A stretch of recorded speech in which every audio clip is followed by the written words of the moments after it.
combat at the gym last session.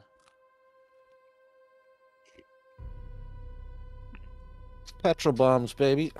Oh, that too. Yeah. Bombs are quite good. Hello, everyone. Yes, they are. Hey, Wander. Hey, Christy. Hey, Tiara. Hi. We're just waiting for our fourth and. Hi, Wolfman stream. Yeah. Where's D? That is the question. Where is D? Who fucking knows?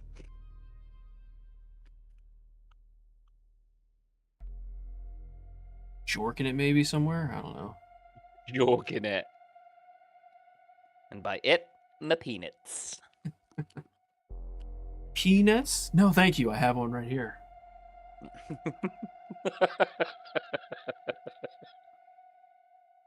Very good. Ooh, backyard time. Nice. How are you, Stumpy? That's what Noodle said. Asleep. Oh, Tiara's Chantal. Excuse me. Hello, Chantal. She was in the pub earlier, wasn't she? Or currently? I don't know.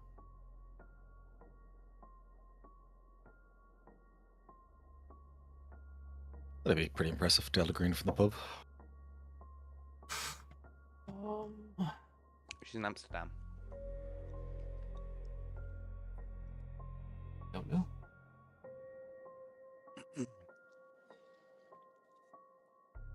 We'll give it 3 more minutes and then we'll fucking start without him.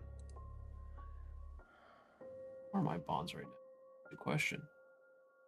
Do you mind doing a summary of the bit at the end of last week? Because I can't remember it. I know it's mushrooms, but...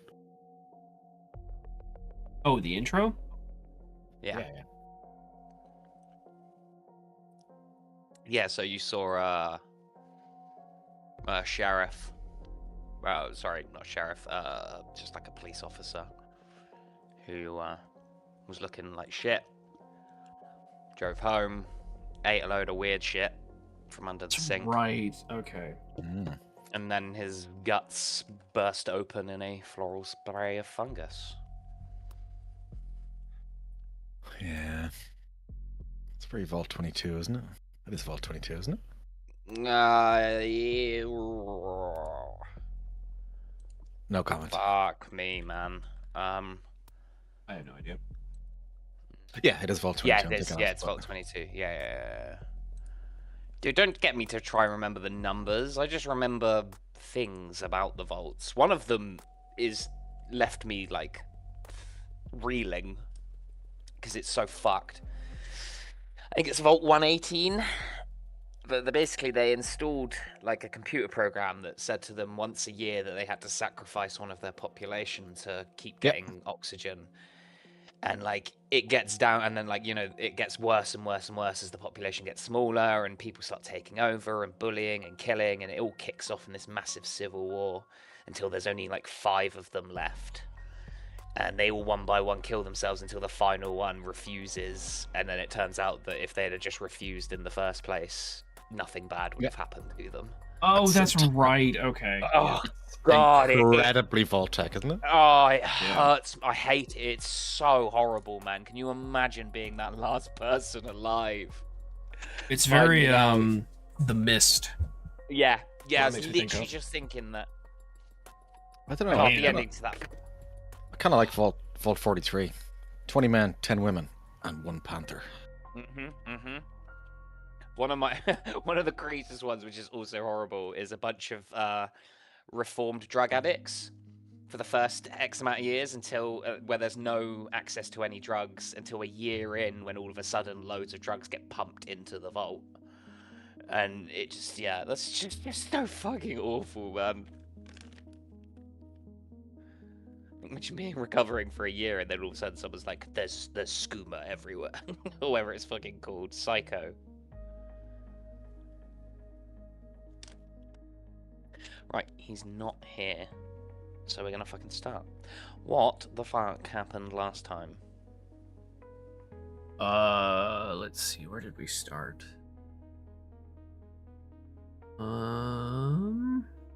We started just after the Clive house. got almost murdered by a monkey. Yeah. So we took him, we rushed him back, got him treatment. Well, I guess right where we ended was Eli asking if we needed help. Yes. And we said yes. Filled him in on what was going on back at the trailer with all the information, everything from the box. He joined us to go to the college, university. McFillan Hall. You looked through the laptop and the phone and found some disturbing videos and that there was a party on. Yep. So, and Eli used his authority to get everyone out of their rooms, started talking to them, and we were looking for the two girls, which tried to Delta split. We split up, took care of them by extreme force. Yeah. Jeb firing the gun in the middle of the college dorm was such a, like, he was like, I'm going to start off with melee. Oh, it's going badly. Time for gun. Yeah. I've seen what these things can do. Not fucking around. Yeah, fair. Set up the scene to look more favorably in our side. Stage it as a suicide, murder-suicide? Yeah. Then we went to the shelter. The gymnasium that was turned into a shelter. Yeah. Which Eli gave us that lead. That's right. He had a poster or something. And when we got there, we found one of those egg body incubation things. Set that one ablaze. Went in, talked to whoever was in charge, had them, or told them to go turn on the lights. Then we heard hooting in the rafters, quickly followed by screams of the person who went back to turn on the lights, the generator. And then it all kicked off. Fought against two monkey things. Parker absolutely decimated one with a Molotov. Parker 1v1'd Amante and won. And took virtually no damage in the process, which I was very surprised at. Yeah, only your Kevlar took damage, right? I think you destroyed I think the Kevlar got destroyed and you took like maybe 5 points of damage total that whole mission.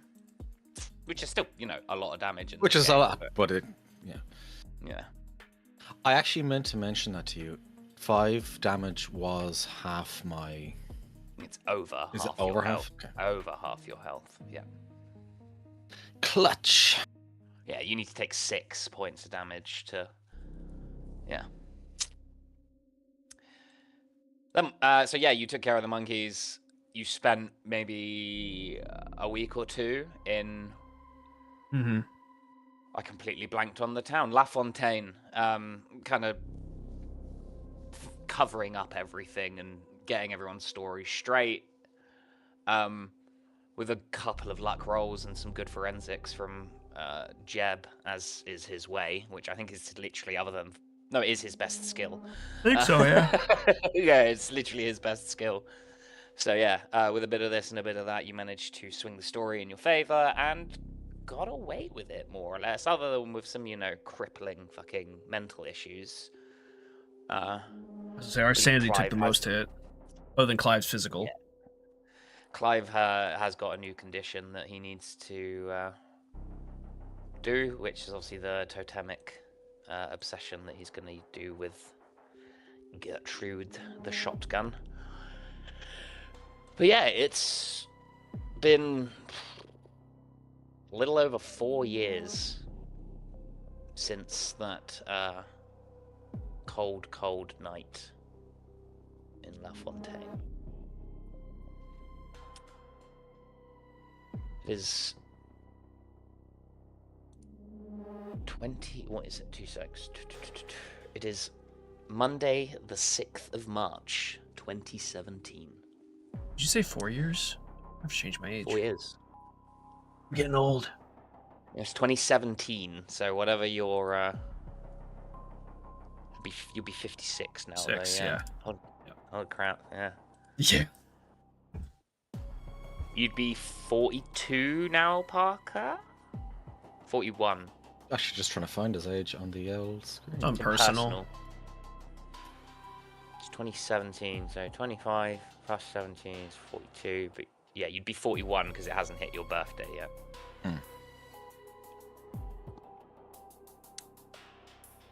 The beard is just a little bit old, grayer. That's it. Jeb, what has you been up to in the previous 4 years since you left La Fontaine? First year, I would have gone out. I'm gonna go back to nature. Is what it's called, technically called. Yeah. Okay. I'm gonna go out to my ex-wife's family ranch. Like, it's a ranch that's they don't really use a whole lot, and it's quiet. Won't be bothered. I'm gonna take Booker. What is my dog's name? Yes, Booker. Out to the ranch and just spend time, because it says you can be like mostly alone, so as long as that's okay. Yeah. And just enjoy riding, hunting, camping outdoors. Just trying to get back to collect his thoughts and compose himself before going back into society. Okay, so you just take a year out, basically. Yep. Like, just to decompress from everything that's been going on since Chicago, I suppose. Just go off the grid. Yeah, pretty much, yeah. Yeah. Sure. Give me a sanity roll, please. Success. Huge. Give me a D4. 2. Okay. You regain 2 sanity. I'll say that it oops, I didn't mean to roll that again, sorry. It will take a bond away from Maria. Okay. Maybe just strain that. Yeah, I mean, bit more. You haven't spoken to her in a little while, and then all of a sudden you're like, hey, can I use your ranch, please? And she's kind of like, I mean, yeah, but where the fuck have you been? I do have a tick next to Arnie's name. I don't remember what that's for. That was because you projected onto him. Okay. How that manifests over these 4 years initially is completely up to you. I guess maybe he just called and tried to contact me while I was out on the ranch, and I kind of blew him off. Yeah. Because I was getting away from everything. Yeah. Sounds good to me. Yeah, he's just a little bit annoyed. Hasn't seen you about, and being that you've taken a year off as well, like, it all kind of just adds up. But he's like, he's doing his own thing. It is what it is. Huge. You re-enter society, Jeb. What is your next play as you get back to work, investigating? Being kind of a quote-unquote loner, he's going to branch out a little bit and contact Stone to get in contact with a Delta Green therapist or psychologist or whatever they're called. And I'd like to do some extensive therapy. So I want to do two sessions. 2 sessions. You tell them the truth. Is it Dr. Green Therapist? It's the same one that, like, Parker and Clive go to. That's the one Stone knows, so that's the one he sends you to. Give me 2 luck rolls, please. 2 luck, okay. Okay. Give me a D6. Nice. You regain 7 sanity. Oh yeah. To a maximum of your POW, which is 75. So yeah, you're all good. I'm good. Yep. Yeah. So, Jeb, things have been pretty slow for you the last couple of years. Last 3 years at this point, it would be, but you kind of come to grips with everything you've seen. You've been part of Delta Green for a long time, but that doesn't make it any easier. In fact, it probably makes it worse, if anything. Right. Like, having to deal with this shit, like, the more you've dealt with it, the harder it is, because it's like, oh, fucking hell, here we go again. But, you're feeling pretty good, man. You're not like Nice. 100% that that you were before Chicago, but you're definitely back on the right path. Much more stable You're now. not, yeah, and you're just not feeling that. Yeah, I think that you would have had what I would consider to be like burnout. Like you Sure. lost your eye, and then you went to that miserable fucking city and fought some miserable fucking monsters. And Clive almost died. It was all pretty rough, and you came out of that just a bit like just burnt out and like fuck me, man. This has been a lot. And so Yeah. these last 3 years of getting back to nature and then speaking to a therapist have really brought you back up to speed. You have one more home action. I think she's gonna take some personal time and try and reconnect with Maria. Maybe like they'll go to the dog park with Booker and just kind of repair that relationship a little bit. It's taken the most strain from the past years. Okay. So that's to fulfill responsibilities. Give me a sanity. Nice. D6 to any one of your bombs. So Maria will go back to max. Nice. Getting your life on track. Yeah. So it is, like I said, it is Monday, the 6th of March, 2017. It is early-ish, 10 a.m. Where do we find Jeb? Probably back in his office. Like starting to get everything kind of like back in order and some normalcy. I think he'd probably take some odd, like, is my husband cheating on me? I can't find missing person case or whatever. Just like kind of normal stuff that a PI would do. So he'd be in his office sipping on coffee and leaning back in his chair. Okay. Going You're through waiting on paperwork. some. Yeah, you're waiting on a phone call. You got a guy out taking some photos, and you just sat waiting for the phone to ring. Cup of coffee. You just sitting, and all of a sudden, your phone begins to buzz. I'll answer it, Jeb. Hello there, sir. Just confirming your meeting at 3 p.m. tomorrow, Maelstrom Air Force Base, Montana. We have opera tickets ready and waiting for you. All right, I'll be there. Thanks. See you then. Click. You put the phone down. What's the initial reaction? He kind of sighs and takes a long sip from the coffee. Gets up, walks over to one of those metal metal lockers.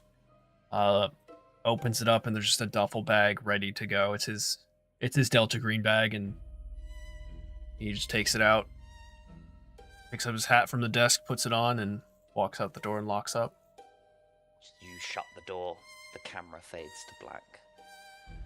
It rewinds in time a little bit.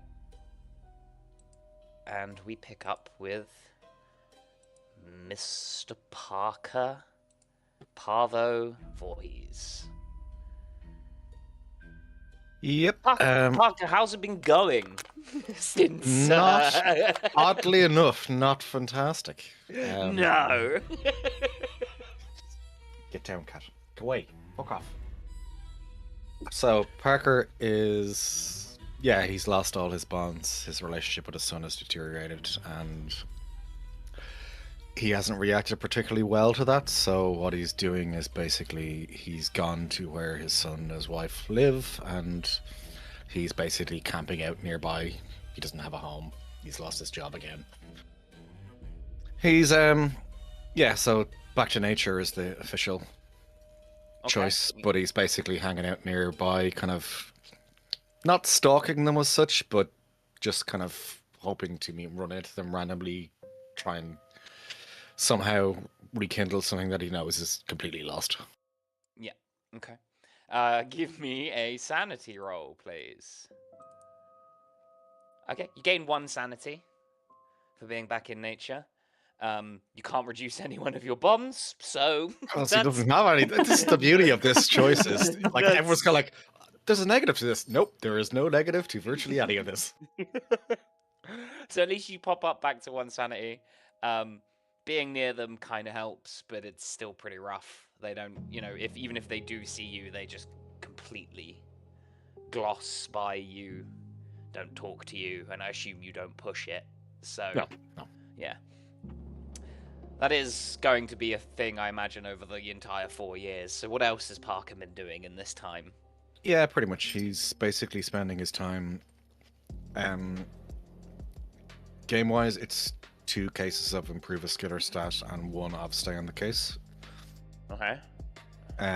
So he's basically, because he's living out, he's working on his survival skills and his stealth skills, which he's trying to, not following them as such, but he's trying to, when he does see them, he's trying to remain unnoticed. He's not trying to get himself in their face whenever he kind of sees them in the street, kind of thing. Yeah. Okay. Give me stealth and survival. You want to fail? Nice. Nice! Give me 3d6 for survival first. You get 12 points of survival. So it goes up to 42, and then give me 3d6 for stealth. You get 6 points in stealth. Better than a kick in the teeth. Yeah, 100%. I mean, it's not the worst. Stay on the case, did you say? Yeah, it just kind of feels like while he's kind of deteriorating mentally, he's obsessing over the previous cases that he's been on, and he wants to kind of, particularly the one where Gertrude died, he wants to try and... Did he miss something? Was there something he could have done? Evidence that they missed? Hello. Oh, damn it. Oh no, wait. Hello. Hello. Hello. Hello. All there. I call this, I thought we were starting at 8. We said it in the chat, my guy. It was there. If I'm not actively participating, assume I haven't read it. Nope. Keep up. No. It doesn't matter. You haven't missed much. We're just doing home actions. Jeb's done a load of therapy and gone back to nature, and he's looking a lot better. Parker has done some skill improvements, gone back to nature, and is staying on the case at the moment. Right? There's Clive. First of all, Parker, you gain 6 points of sanity. Sorry, I didn't mean to roll that. Which is huge. As you are looking to stay on the case with Gertrude, you find out that in reality there was nothing you could do. You didn't know about her being taken in the first place, and by the time you knew about the fungus and everything like that, it was kind of too late. Like, she'd already... How do I put this? You could have obviously not destroyed the transmitter for the protoplasm, the stuff that was keeping it active. There was like a signal being broadcast out, which you found out about. But as part of your job and to save the greater part of humanity, you guys kind of had... That wasn't an option, really. Yeah, no, you had to destroy it. There's no ifs, no buts on that. Like, you couldn't keep it going because that means the entire town would have stayed infected, as would you, all of you, not just Gertrude. And a lot of you saw how that ended with Mr. Scott Adams, Mr. Billy Ray, etc., etc.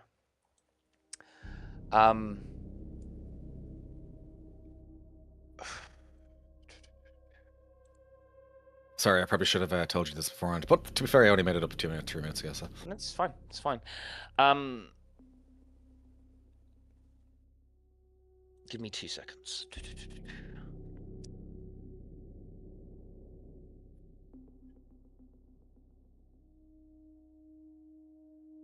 It's not that, is it?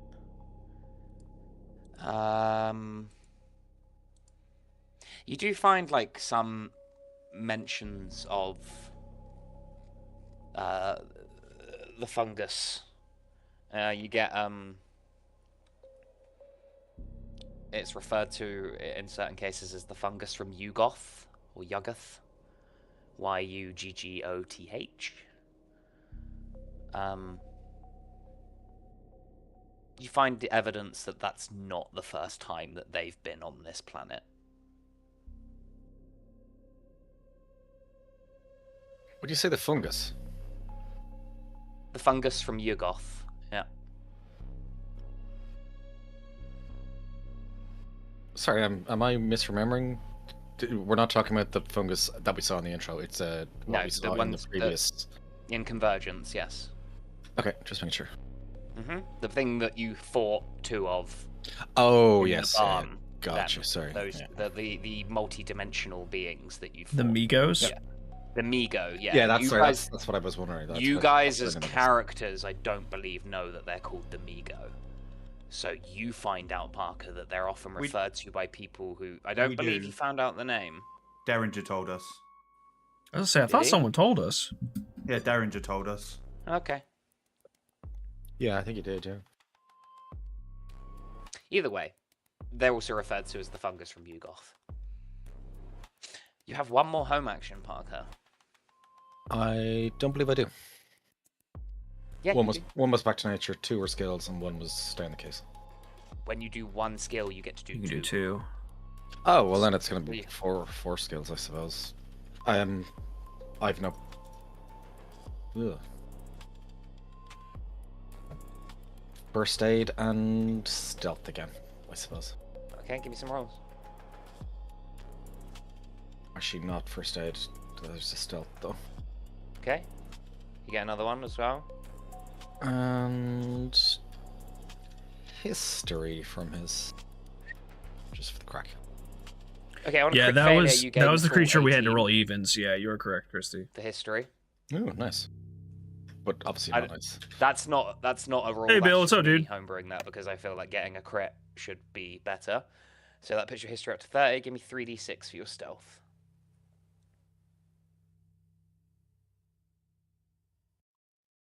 My God. Yeah. Nice. Huge. 42 stealth now? Yep. Nice. Same as your survival. Look at that. Okay, huge, Parker. That was a nice 4 years. Is your kind of... I mean, not for a psychological. Well, no, yes, for a psychological, but also not. A little bit. He was under 30 at the end of that last stop. He's now up to 38. So, like, it's going okay. He's half back to normal, I suppose. If he gets to 40, you're going to play him back to normal. Okay. This is kind of that weird limbo where it's a coin flip. Huge. Parker, you're out one day. I assume you still have a phone. I think he probably would have kept an emergency burner phone, yeah. Yeah, it rings in your pocket. Parker here. Hello, Mr. Voorhees. Just confirming your meeting tomorrow, 3 p.m., Maelstrom Airport, Montana, for to pick up your opera tickets. It's about bloody time, isn't it? Great. 3 p.m. tomorrow, Maelstrom Air Force Base, Montana. Yeah. Click. Phone hangs up. What's the initial reaction from Parker? Given he's been obsessing over the cases, he is more or less raring to go. Ready. He's like, life hasn't been engaging him much, and now that he has something to focus on, as in the case, it's actually, yeah, it's real again. Yeah, okay. Cool. Initial actions, I'm guessing, is gathering up your gear, anything you can kind of scrounge. You hop in a taxi and go to the local airport. As you slam the taxi door behind you, we cut to black. And we pick up, again back in time 4 years, with Mr. Clive Blackwood, who had a rough time. Mm-hmm. Clive, initially, after Lampfontaine and Lover in the Ice, how's Clive doing? It's been better. He obsessively checks the back of his throat when brushing his teeth in the morning to make sure there's not a horrific murder orangutan crawling its way out of it. Mm-hmm. He turns his head a bit quicker to noises in the night now. And he He has can't a be new without his obsession. shotgun. Yeah, he has a new obsession. Yes. He has to check in on his shotgun about once every hour, or he goes a bit loop-de-loo. Okay. So, Clive, having a rough time. You have a new disorder, which you've decided to be totemic obsession. Mm-hmm. Huge. We love that. So, what has Clive been doing Right. 4 years? I would like to repair my relationship with Dr. Westbrook. Yeah. So How do you try to do that? I invite her over for some fishing and hunting and other such things. Okay, Give give me grounded, normal people stuff. with no decapitated heads. With Yeah. no decapitated heads. Okay, cool. Give me a sanity roll. Massive. Give me a d6. 3. You regain 3 points with Dr. Westbrook as you slowly mend the relationship after. I believe you just went off at her, didn't you? Yes. Like, cussing her out and just fully projecting everything that happened to you on La Fontaine directly onto her. And before that, I did tell her about how I gratuitously tortured a drug dealer and enjoyed it. And she scolded you massively. She was for that. not Yeah. a fan of that. No, she wasn't. It's been a rough few years between you and Westbrook, but things are on the mend. It's a bit icy and cold at first when you first invite her over, but like as I assume it's for a couple of days or something. Things seem to get back into a natural rhythm, and by the end, it's like, yeah, I think we'll be cool. Kind of, if you put a bit more work in and whatnot, but it's definitely a lot closer than you were before. She actually, messages you first a couple of times now. How's it going? Kind of, yeah, like checks in with you and maybe can see that in that weekend that you spent that you're not doing so well and that, it wasn't a thing between you and her. It was that you didn't know how to. Mm-hmm. Yeah. That's one home action, my guy. You got 3 more. I'm immediately going to go to therapy. Okay, so you start going back. This is after you repair the Yeah. relationship. You basically say to her on that weekend, like, "Can I come back? I need." I nearly died. Yeah, I need to. It's I like, need to sure, speak what's to up? you, Well, a monkey dumped its tail in my throat. basically. Oh, let's talk about that, shall we? Give me a luck roll. Ooh. That is a critical failure, my guy. For God's sake. You lose 1 sanity.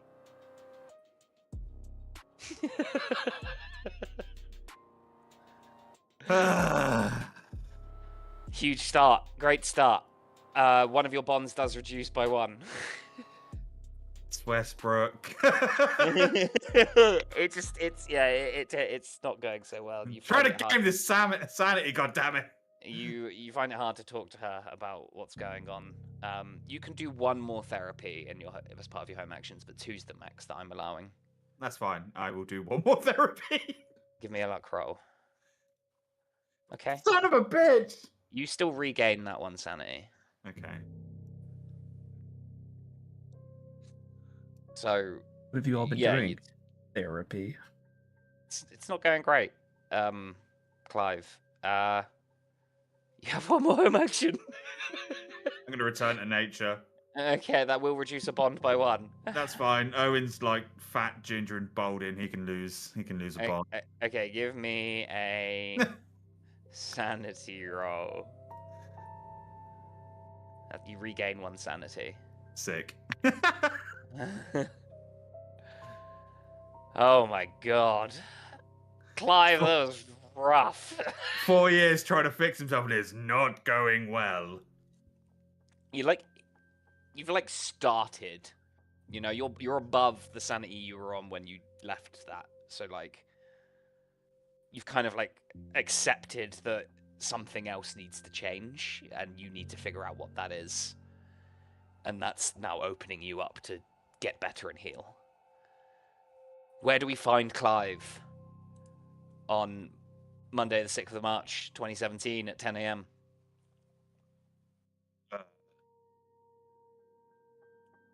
Just a gratuitous scene of him shirtless doing chin-ups in the morning. With some Pantera playing in the background. It's like, Oh my "Ooh." god, you can grind meat on those. He's starting to get a bit older now. He needs to keep in shape. Oh shit, yeah, how old is Clive now? It's been 4 years. He was 36 now. He's 36. Basically, it's in the ground. It's all over. Wow. Dave giving a very, very stern look there. Yeah, Clive at 36 somehow ripped, 6-pack abs, life completely together. Not Irish.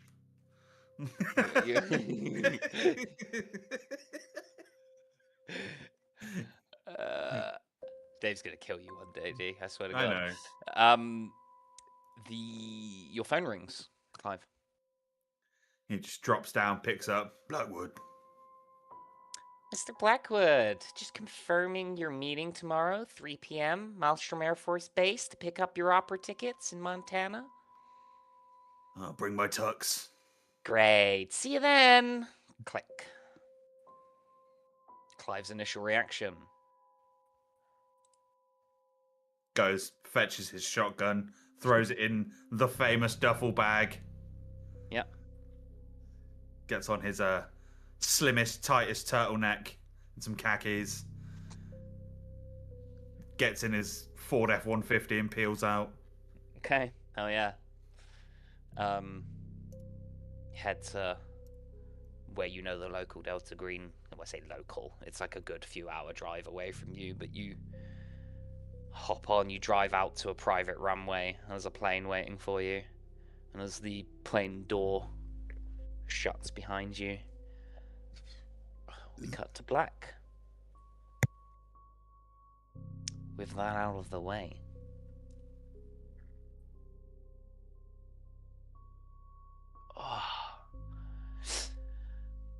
we pick up as a motorcade pulls up to a security booth.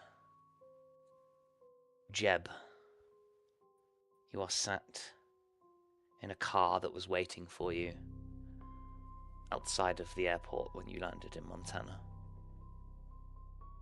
You roll up to this station and a Air Force private or whatever rank they use in the Air Force. Someone in your chat is Air Force. But anyway, just a grunt sat working the booth.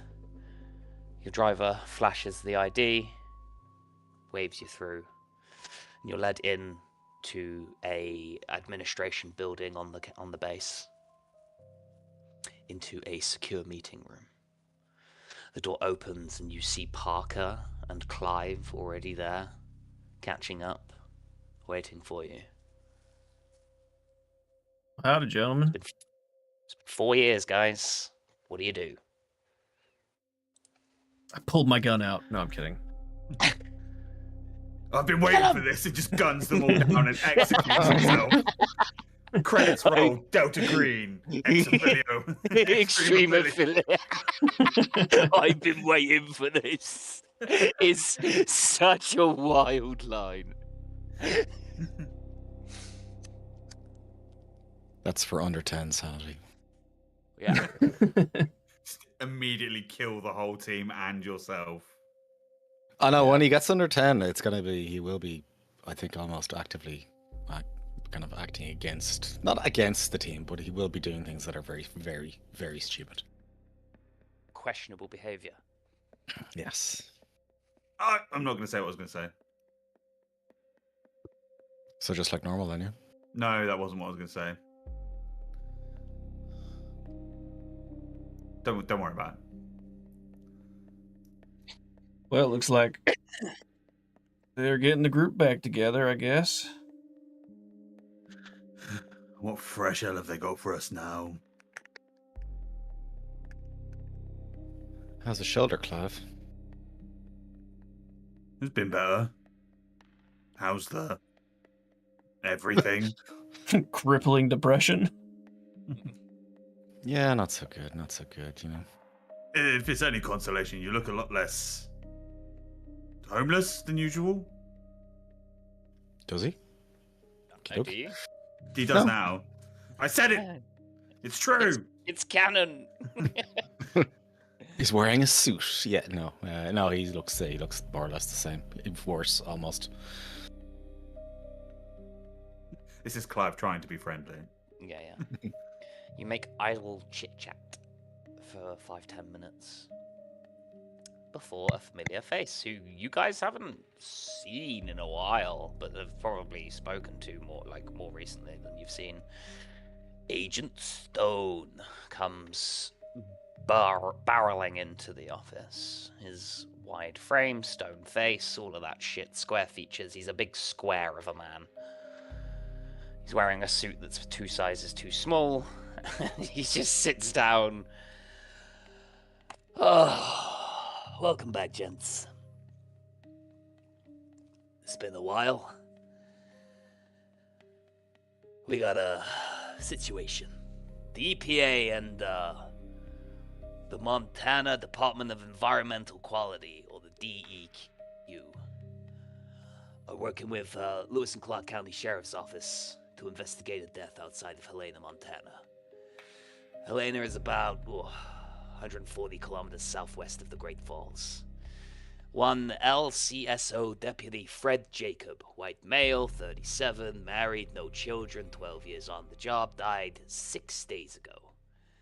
He died unexpectedly in his home from toxic shock, from massive heavy metal poisoning, from cadmium, arsenic, and zinc, and his guts have appeared to explode in a pretty unnatural manner.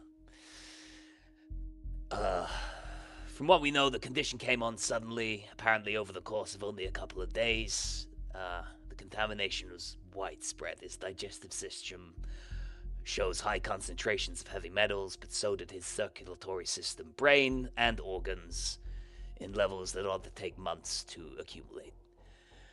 He kind of likes flicking through papers.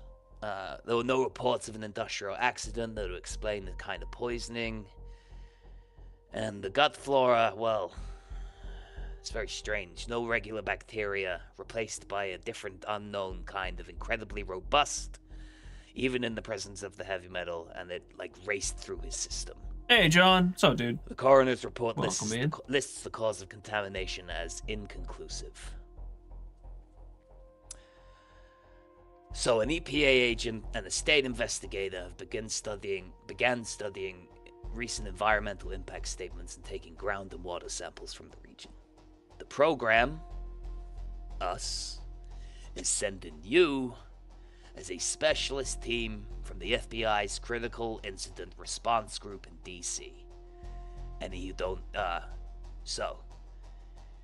unfortunately, I haven't been able to get you special agent access. You are consultants, therefore you have no powers of arrest. You are there to facilitate the EPA's investigation and look for evidence of criminal pollution. He hands out 3 FBI consultant ID badges. Now, it is up to you whether they have their real names or not. If they don't, you guys are going to need to make an alias. And it needs to be not fucking Max Hard or Bend Over. It needs to be a real name. You're not my dad. I am your daddy master right now. So. Alright. Fair. Okay. Obviously, keeping that... what's the word I'm looking for? The cover. Keeping the cover is your number one is... You need to maintain your cover, but your real purpose there is to determine whether Jacob's strange condition indicates an unnatural threat. He kind of looks at you with a face of like... If it does, identify the threat and neutralize it, destroy the body and minimize human exposure. Look for evidence that can justify restricting the investigation as a classified bioterrorism case. This will allow the program to keep the EPA and state investigators and the local FBI out of it. Altogether, restricting people who can uncover what the fuck is going on. I've been also noted to tell you there are a few anti-government militia and white power groups in the region who could be framed if you need a patsy.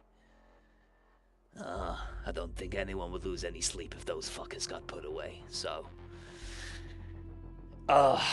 he kind of looks at all of you. Any of you any good with medicine? No. Can't say that I am. Not really. Okay.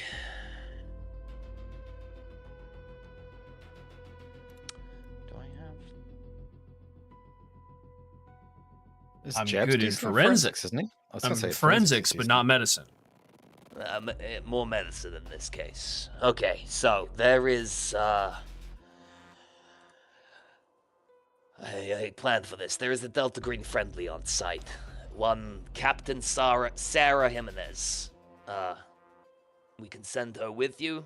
She knows the score. You will be responsible for your own transportation accommodations.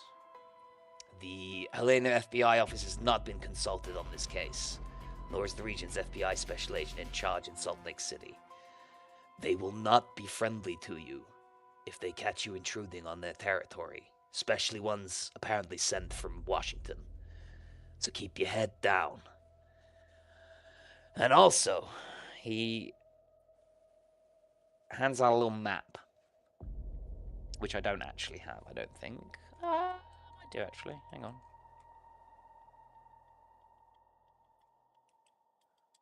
I need to cover some of it up until you get there.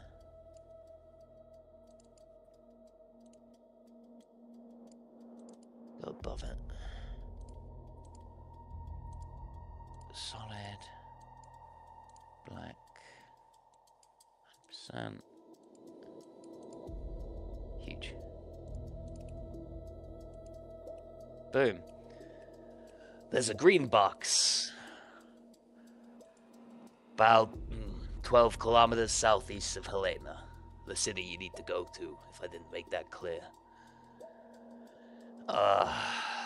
You will need a metal detector to find it. I can get you access to some resources, but they might take a while, so it's best if you get them yourself as quickly as possible and get out there.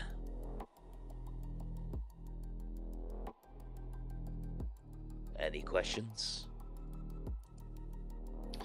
He's the only death. That we know of, yes. But, And his body's in the morgue? Or has he been... yeah, he's in the closed local... off? he kind of looks around. He is at the coroner's office under one County Coroner Brian Holsley. Yeah. Is the coroner also likely to be hostile, out of curiosity?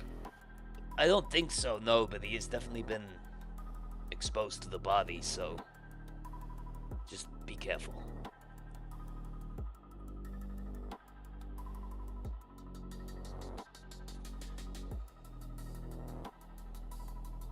Looks at all of you. If that'll be it, gentlemen, I'll be on my way.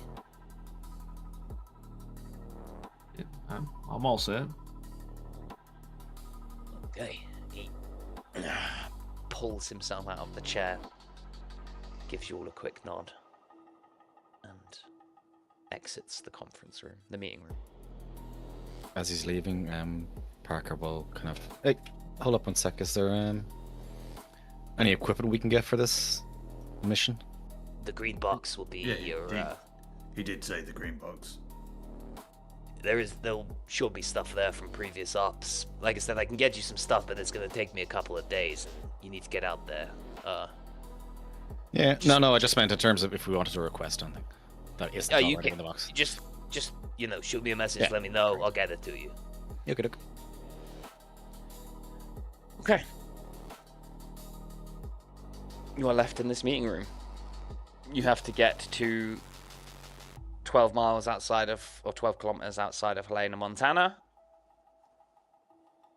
which is where you know the green box to be, which is shown on that little map I've revealed. Is it me or does that man never age? Yeah, he looks exactly the same. Okay. On the right page. Didn't see the map. Just wait until we do a 90s campaign and Stone, the same Stone, is I'm the same age. I'm waiting for the Vietnam one. Yeah, Stone here. Like, what? So I've said this to a few people. Stone is my handler, and that's it. Like, he may send you to other ones, but Stone is like, anytime it's like you know you got to assign a handler, it's like, okay, it's Stone. And no matter what year we're in, we could be in the 1200s doing a medieval campaign somehow, and it would be Stone in a suit wearing sunglasses. That'd be pretty sick, actually. He is an eldritch entity in my eyes, like that has gone on to the side of Delta Green. He is SCP-01. He is, yeah, and that's canon for me. So you're gonna have to deal with that. 'Cause I love... Actually causing all of it.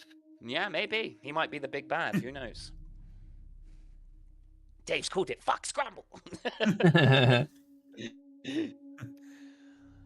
What do you do, gents? Steal a plane so Parker can finally drive this thing. Can if you want. Won't be without its repercussions, but I'd say if we're meant to be clandestine, stealing an aircraft is not the best first move, Parker. I love the enthusiasm, though. I'm just trying to be useful, man. You are useful. You in are. your own small way. Parker has saved Clive's life several times at this point. I know, I'm being sarcastic. It's hard to tell with Clive's voice. I know. He's monotone I'm the entire terrible time. at accents. I convey no emotion. It's okay, I switch between accents based on what conversation I'm in. Sometimes he's American, sometimes he's British. Anyway. who cares? I mean, Parker would normally just Greystone or Greyhound bus it across America. That's his way of transport for him. But the others may have other options. Yeah, we could probably get a plane ticket pretty easy. We'll need transport when we get there, though. Probably just rent a car or something. But... Maybe if we're treading under the noses of the actual FBI this time, aliases are the way to go. Oh, yeah. Yeah, we probably should get some aliases in.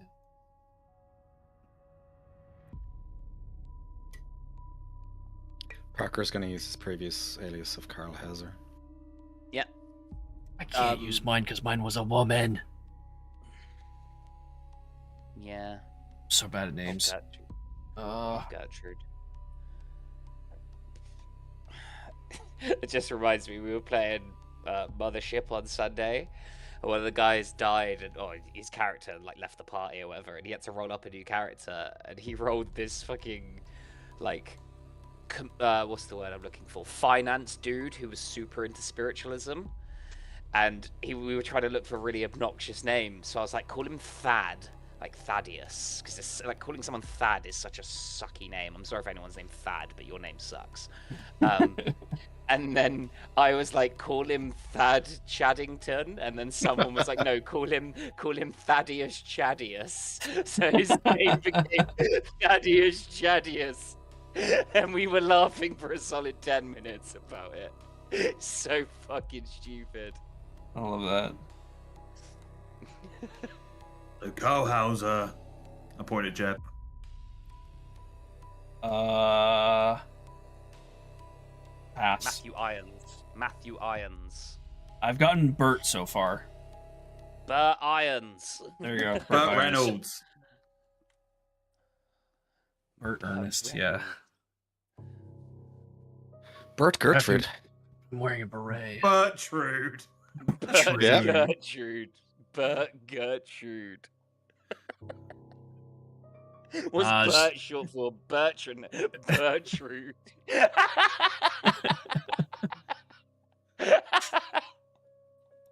It's too good. Bert Rogers, there we go.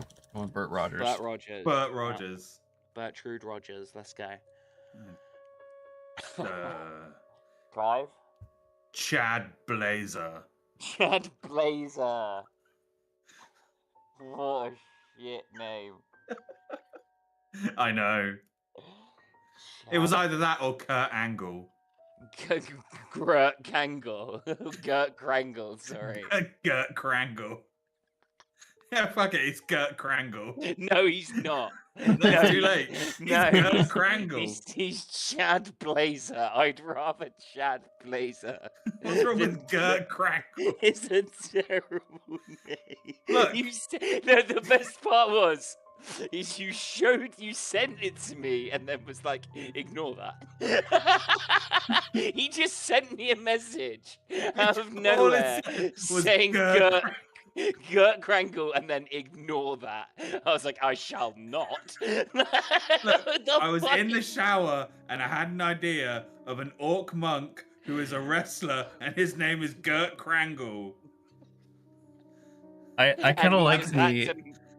And I made my dinner that evening listening to the Medals theme by Kurt Angle. And it was amazing. I've sent it to the Doa Green chat. I can picture it now where we're introducing ourselves and it's Gert, Bert, and what did you say, Dave? Carl. Oh, Carl. Gert, Bert, and Carl. Gert Krangle. Ignore that. I was in Lidl and I just pulled out my phone. I was walking through the things like, what the fuck are you on about, mate? I love your response. I shall not. Yeah. Just checking out some cured meats. You just get a message that says Gert Krangle. It's grabbing a cucumber, I believe. Gert Krangle. Gert Krangle. What?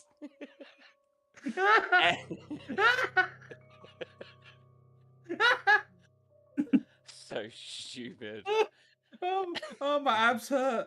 All right, yeah. All right, serious face. Professionalism. So, Stone did say you'd need a metal detector to find the green box. Easily pickable from American Argos. Yeah. That's an any outdoor store. Yeah. There'd be plenty of that about.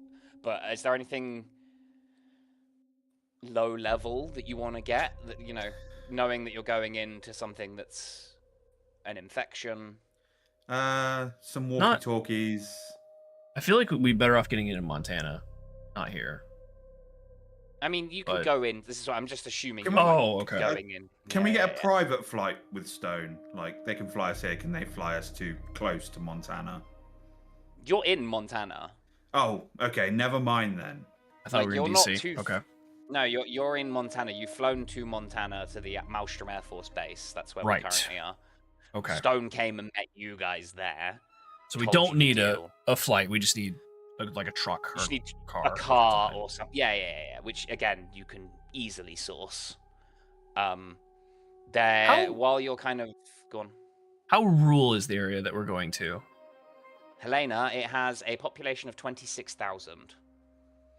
I think we should get like an SUV or pickup truck then. A big vehicle. The county has a population of 64,000.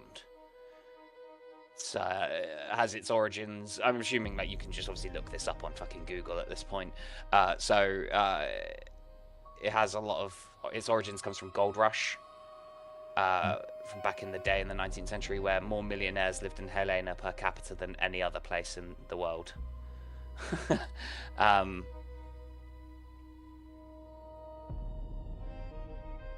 There is a fort nearby which trains Montana National Guard and is home to a Veterans Affairs Medical Center nearby as well. Can we get some, and this is incidental apparently, PPE and a first aid kit?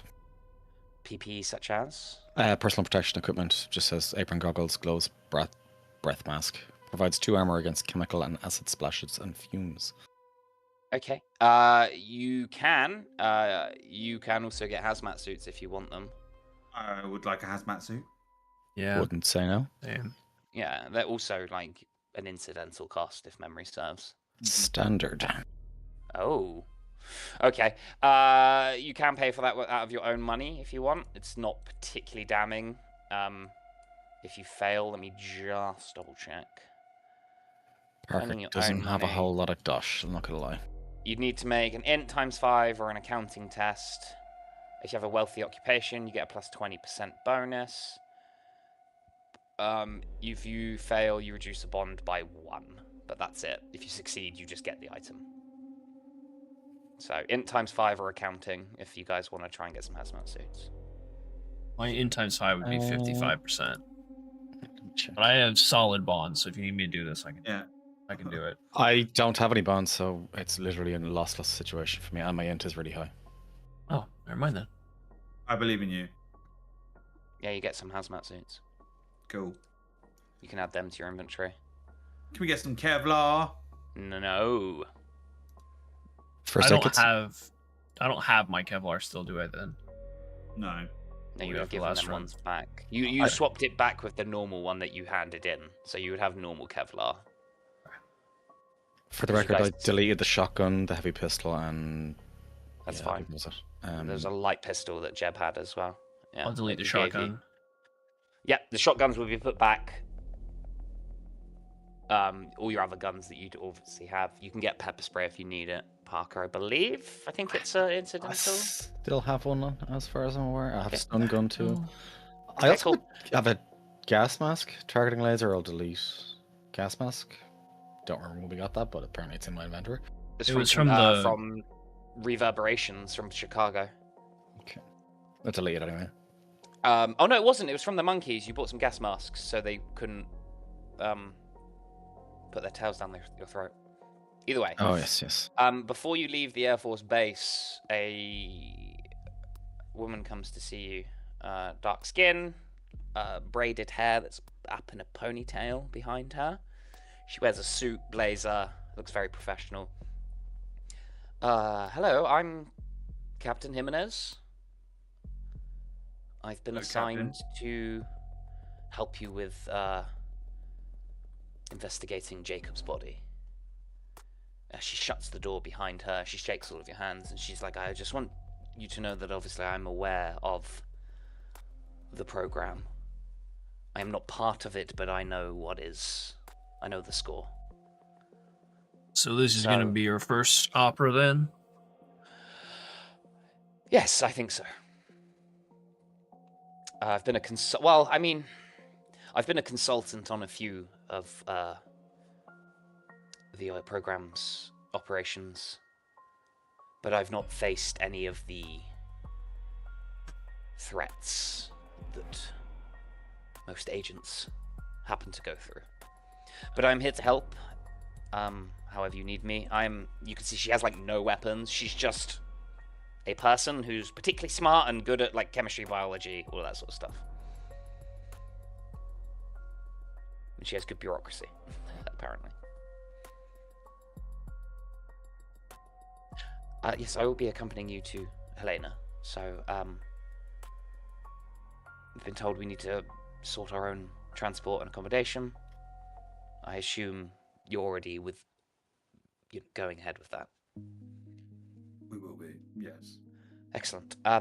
She gives you her number. I will be here until you need me. When you set out, just let me know and I will meet you. Okie dokie. Excellent. Pleasure to meet you. She lets you get on with it. So yeah, she's gonna basically help you. I don't look at the body and stuff. But other than that, she probably won't get involved that much. Okay. She is a consultant, not an agent. Should we grab a GPS? It's incidental, so. Yeah, you can grab one.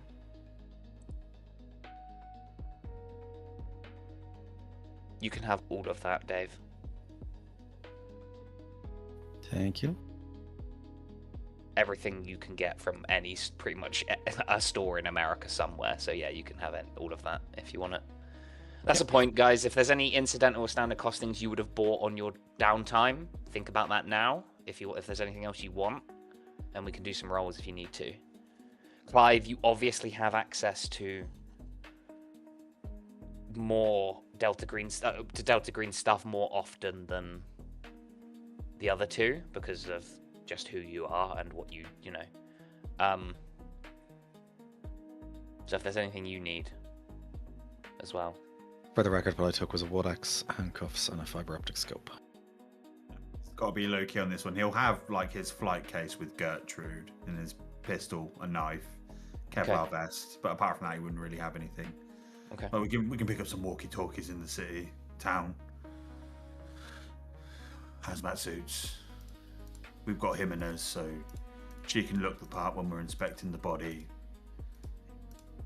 Glass vials and all that jazz, but yeah. You get a hazmat suit for Jimenez? Yes. Okay, good. Nope. That'd be a bit mean. She gotta die. But we all go in there wearing hazmat suits. Well, Jimenez, go on. Okay, so think about what gear you want. Look up the costs. You can obviously you can't get like stupid shit. I think it makes sense for Jeb to try and get a targeting laser for his handgun because of his missing eye.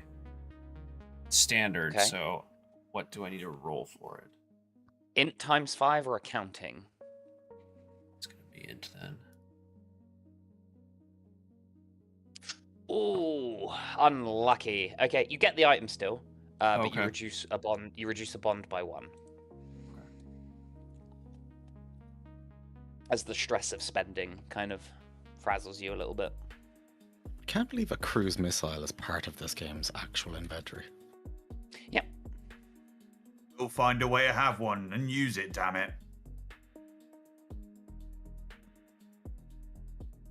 I've just figured out how Parker's gonna die. Anyway, go on.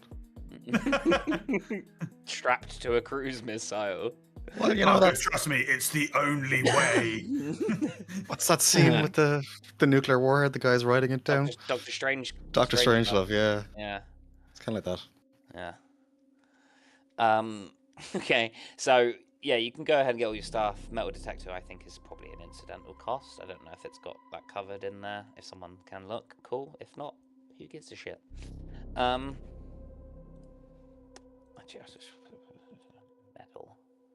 The only strange thing I'm going to ask for is a basic open market drone. It's standard, requires special training dex, which is relatively high for Parker. Just for the crack. I don't have any real plan for it. I just kind of want it. He just wants to use a drone. Yeah, he wasn't spying on his wife and kid with it at all. No, sir. A drone. Yeah, a drone. What basic open market? Drone. Requires special training. So special training is something. I would actually have had to do in. Yeah. terms of- I think. So yeah, if you look at the bottom of your sheet, you can see add special training. Okay, cool. Yeah, so that's something. I mean, you can get one. You just won't be very good with it. Yeah, Not like- Parker doesn't care. He's gonna give it a go anyway. All right, so It's okay that he gets one. yeah, int or accounting. You get a drone. They were about in 2017, weren't they? Oh yeah, definitely. Cool. You get all your shit.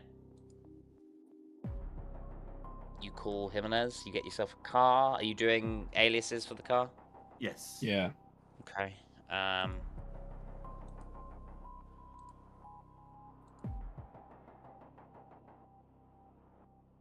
Someone give me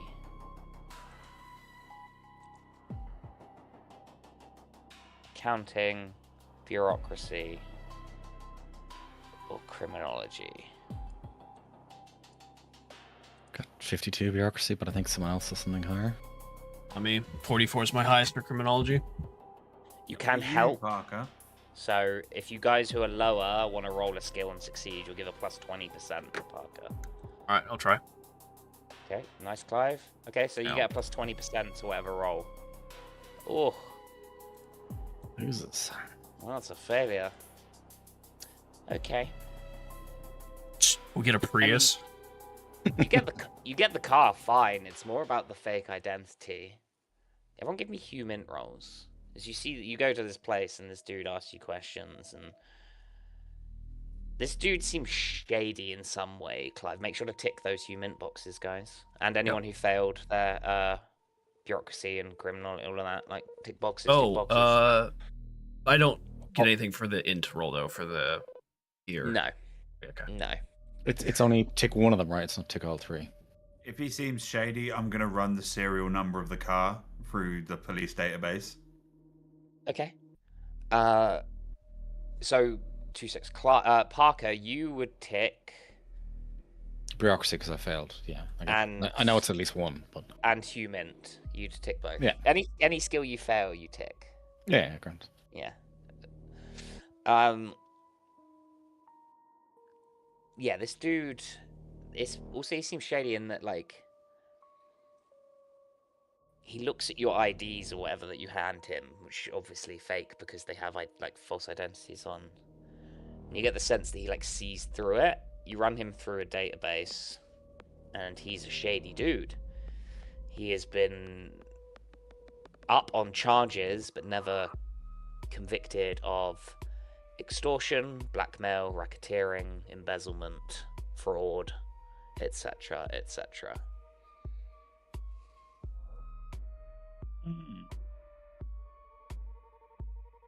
If he doesn't call us out on it, I'm not going to call him. It's more that he now has something could. On us. Yeah. It's not whether he does it or not, it's that he could do it. Roll for intimidation. I'm just letting you know, Clive, you notice this, and you get, and then you look him up, and you're like, ooh, okay. That's fine, we know where he works, and I have firearms. I've got a charisma, so it's grand. I know you people aren't who you say you are. Okay, bang.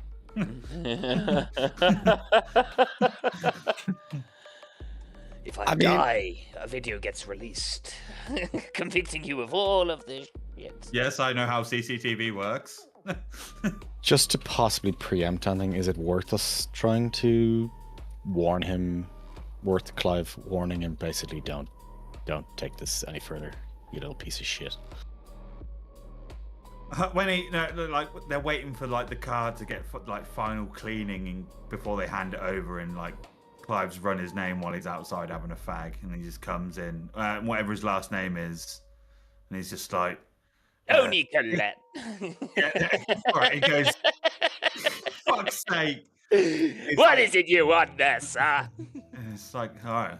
And as he hands over, he's like, enjoy, Blazer. And I'll be like, no, thank you, Mr. Collette. And just like, it's no problem. Enjoy the car. Just looks at him, even though he hasn't told us his like last name. And I'm like, no, thank you, Mr. Collette. Give me a human. He seems stone cold, my guy. No reaction.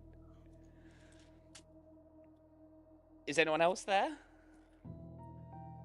Or are you on your own? I'd be waiting, so yeah, I guess I'd be there, probably. Give me human. Oh. Oh, no. You think Clive is scared of this dude? Clive, are you okay? Yes. Is there anything else I could do for you, sir? Fuck's sake, dude. No. Thank you. What are you rolling? Who's rolling? Who's rolling? I don't know. I assumed the two were rolling. I was away, so. Yeah, human.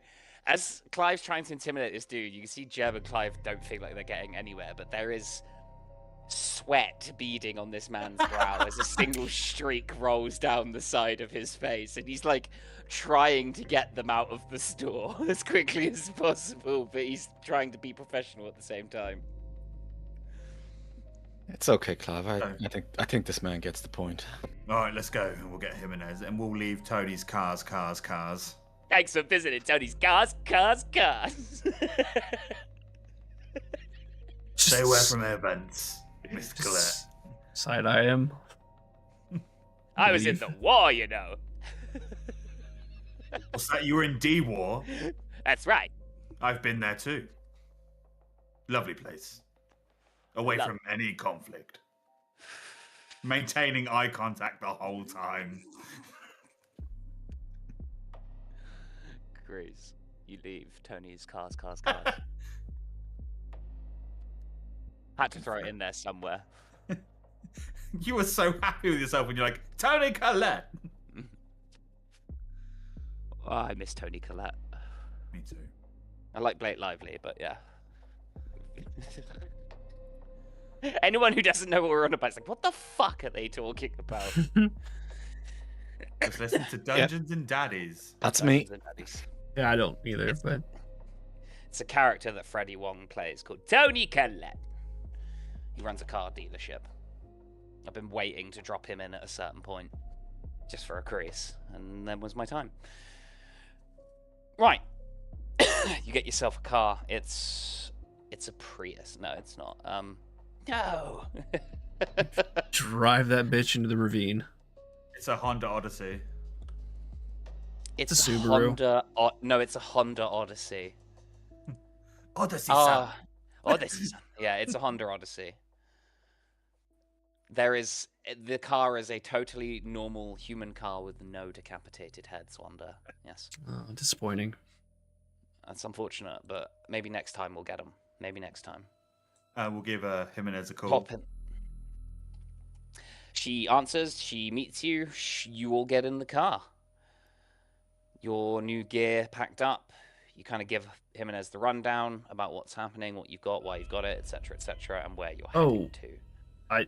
I don't know if we actually said, but we did pick up a metal detector, right? Yes. We did. Yeah. Okay. Absolutely.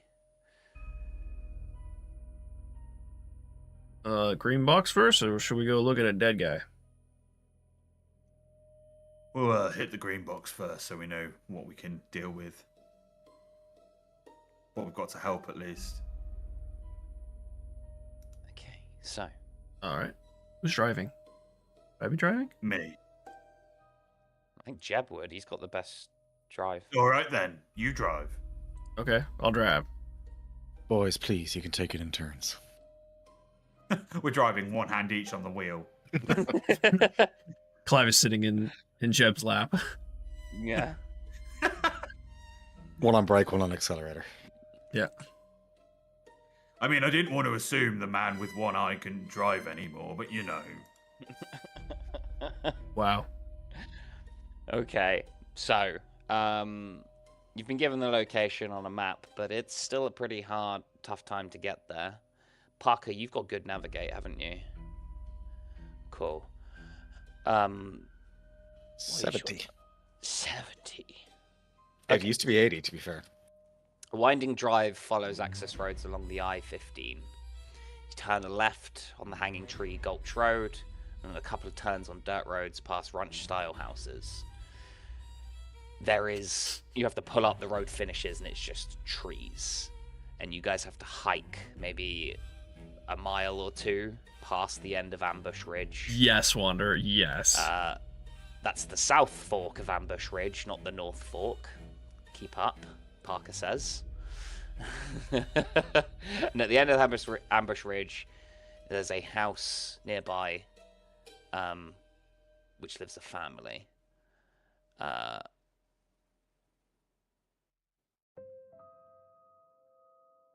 You enter into a hilly forest and click on the metal detector. Who's got good search? I'm pretty good, 67. Okay, yeah, cool. Jeb, you have the metal detector. You're running it around. You're in like a hilly forest. And it begins to squeal. Beneath leaves and undergrowth, there is a door that you manage to it's like flat on the ground. Big metal, like container style door with a big padlock on. I'll hit it with the lock gun. This will not work on this. Bummer. your lockpick gun can do like standard tumblers. This is a big kind of open keyhole style. Did he give us a key for the box? No. Oh. You reason that you could probably wrench it open if you had the right leverage.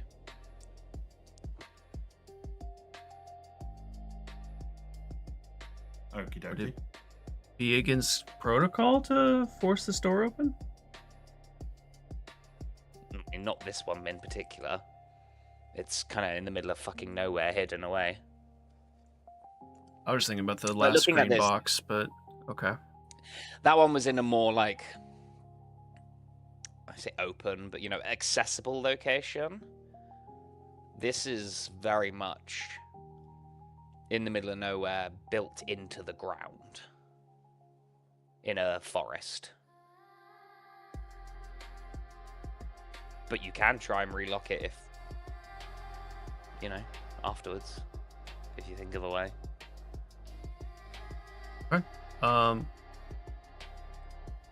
Probably Clive. You want to try and wrench it open? I can try and help. Just break this bitch open. I presume it's a strength roll, is it? Yeah, you will need like a crowbar or something. I do not have a crowbar. I don't got a crowbar. You got a wood axe. Yeah, you could probably. The car would probably have a tire iron. I don't know if we can make you use that for leverage. Yeah, that would work. That would work. It's got a crook in it usually, so you'd be able to get it in there. Clive, what's your strength? Oh, 75. So 17. Okay. 15. 15, sorry. 17's 85. Okay, 15. Yeah, cool. It's like you can hear the metal groaning and creaking before there's a sudden violent snap as you snap the padlock off the door. You guys pull the container door open. There is a set of stairs leading down, like a full story down into the ground, and opens up into an underground shelter stuffed and crammed with various doodads. There's a little bit of artwork at the bottom, kind of giving you an idea of what the room down here. Just things kind of scattered everywhere. It's going to take you maybe an hour to search through this room. You reason? Sure, we'll take a look. Cool. So, we're going to go through this. I'm going to 1, 2, 3, 4, 5, 6, 7, 8. Someone give me a D8. This is the order in which you find these things. Do an 8 and then a 6. Clive, as you're looking through, you find a 1980s tape deck containing a tape labeled Star People. The battery compartment is ruined due to leaky old batteries, but it has an adapter cord that can be plugged into a power socket. There is no power socket here. Jeb, on a 6, you find a set of 3 glass bottles with corrosive warning labels on them. Having a look, they contain some kind of powerful acid that you think maybe could be used as a weapon if you threw them. Oh shit. Okay. I'm gonna give those to Parker. Okay. It is an athletics roll to throw them, not a dexterity. Yeah, my athletics isn't very good, so I will give all of them to Parker. I think Clive has good athletics. 83. I will give all of them to Clive then. Park has 34 athletics. Mine's 40. No, mine's 30. Yeah. 34, That's yeah. Yeah, 30's the base. Sorry, what are we talking about throwing here? Vials of These acid. are like, they're basically bottles filled with acid. Okay. mechanically, I'm not going to tell you what they do until you try and use one. No, I just find it weird because grenades, some of them are dex rolls, but Yeah. it's odd. Yeah, but Molotovs and throwing things like, because I'm pretty sure I called for an athletics when you threw a Molotov. I think you last did, yeah. session. Yeah. I think certain ones where It's it funny, requires you Wander, to throw because it my D&D characters more are obsessed with accurately, maybe requires obsessed with athletics, acid. but the other ones require dex if it's a general area thing. Who fucking knows? Someone give me a D6. It's your turn, Parker.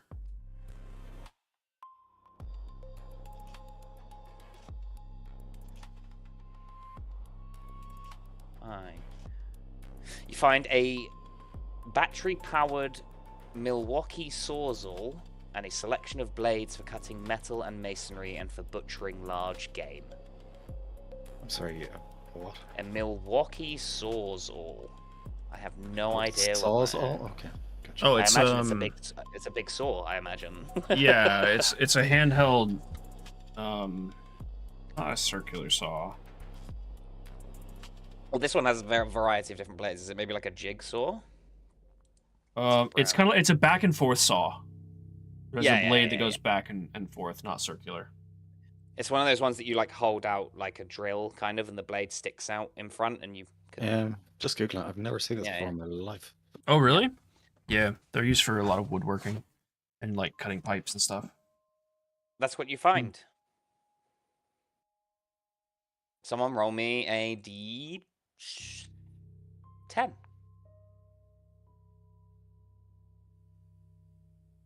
You find a Clive, you find a cardboard box full of loose mouse traps. About one. Give me a dexterity roll as you reach into the box, just for the shigs. Shit. Failure. Okay, you touch one. Doesn't go off, but the one next to it does, and you just miss your hand. Son of a bitch! You just miss your hand as one of them goes, and you take a look in, and about a quarter of the mouse traps are ready armed. It honestly would be hilarious if one of us lost a finger to a box of mouse traps. It would. But it would be incredibly Delta Green. It'd be so funny. Someone give me a D4.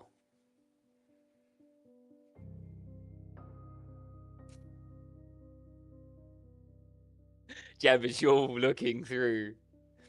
You find one fully operational M72A2 Law rocket launcher. Clive's eyes light up. I'm just holding this. I don't know what to do. Clive, here you go, Clive. Do you have heavy weapons, Clive? You're military, right? I don't know if Clive does actually. You do. You have 50 in heavy weapons. Yes, I have 50 in it. Okay, so you. I guess I would have known what it was because I have 10, but yeah. Yeah. There are many rocket launchers, but this is mine. Do you have a new totem now?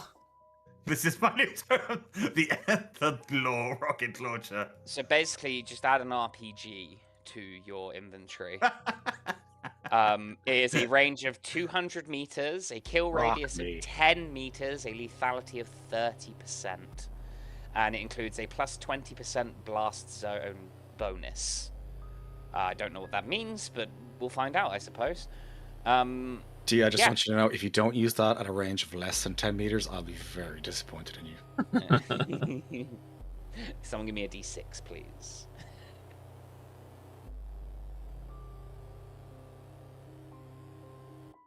You find a set of British Army ECBA enhanced combat body armors and desert camouflage.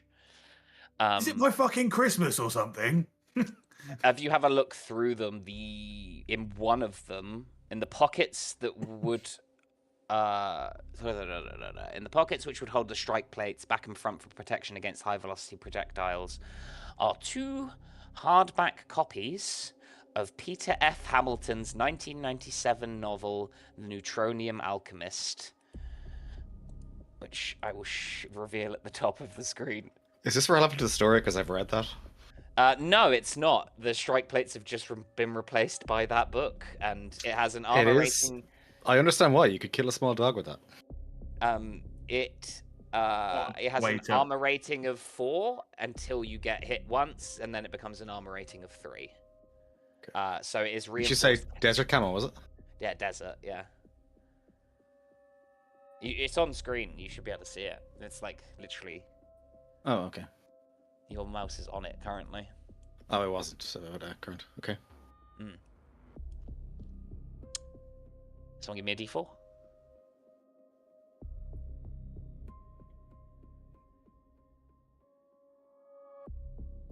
It's your turn, Clive. D4, someone? Yeah. Hell yeah. Clive, you find a heavy chunk of sandstone. On one side is a military dog tag, badly warped and effaced, embedded in a patch of some other kind of mineral that is fused with the sandstone.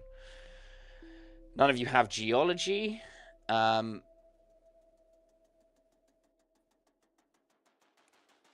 got a search over 60?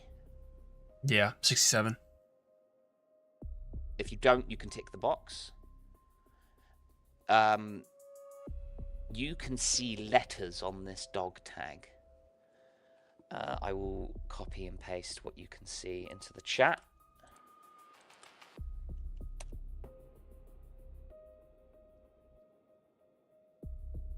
Oh.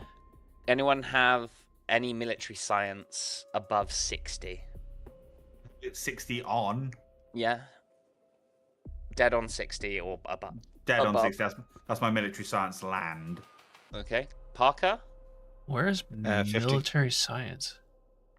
It'll be at the bottom of your sheet. If you don't have it, you won't. Yeah, you don't have military Oh, science. okay. Just It's 50 a for very. me. So you can tick one of your military sciences if you have more than one, Parker, because you would have failed in that skill. Clive, you can see that it is a World War II era US Navy dog tag.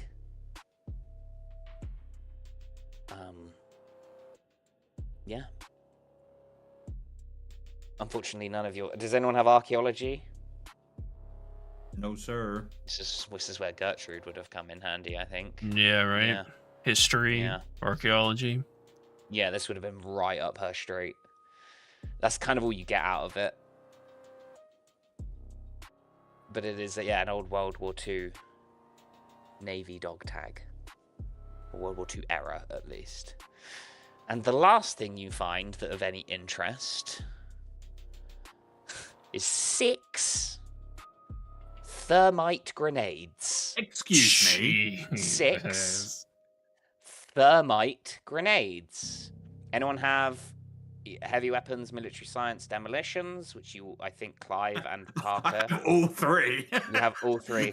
You know that these are not high explosives, but are meant to destroy materials such as engine blocks and armored doors. They can be used underwater. They have a lethality. Their base range is not applicable, so it's just a throw. A standard grenade throw. I don't know what that is. Just whatever other grenades are, you'd use that skill.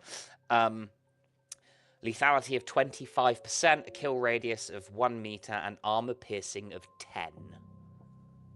Nice. Jesus. Okay. And there are 6 of them. That is what you find within the green box. So 2 each.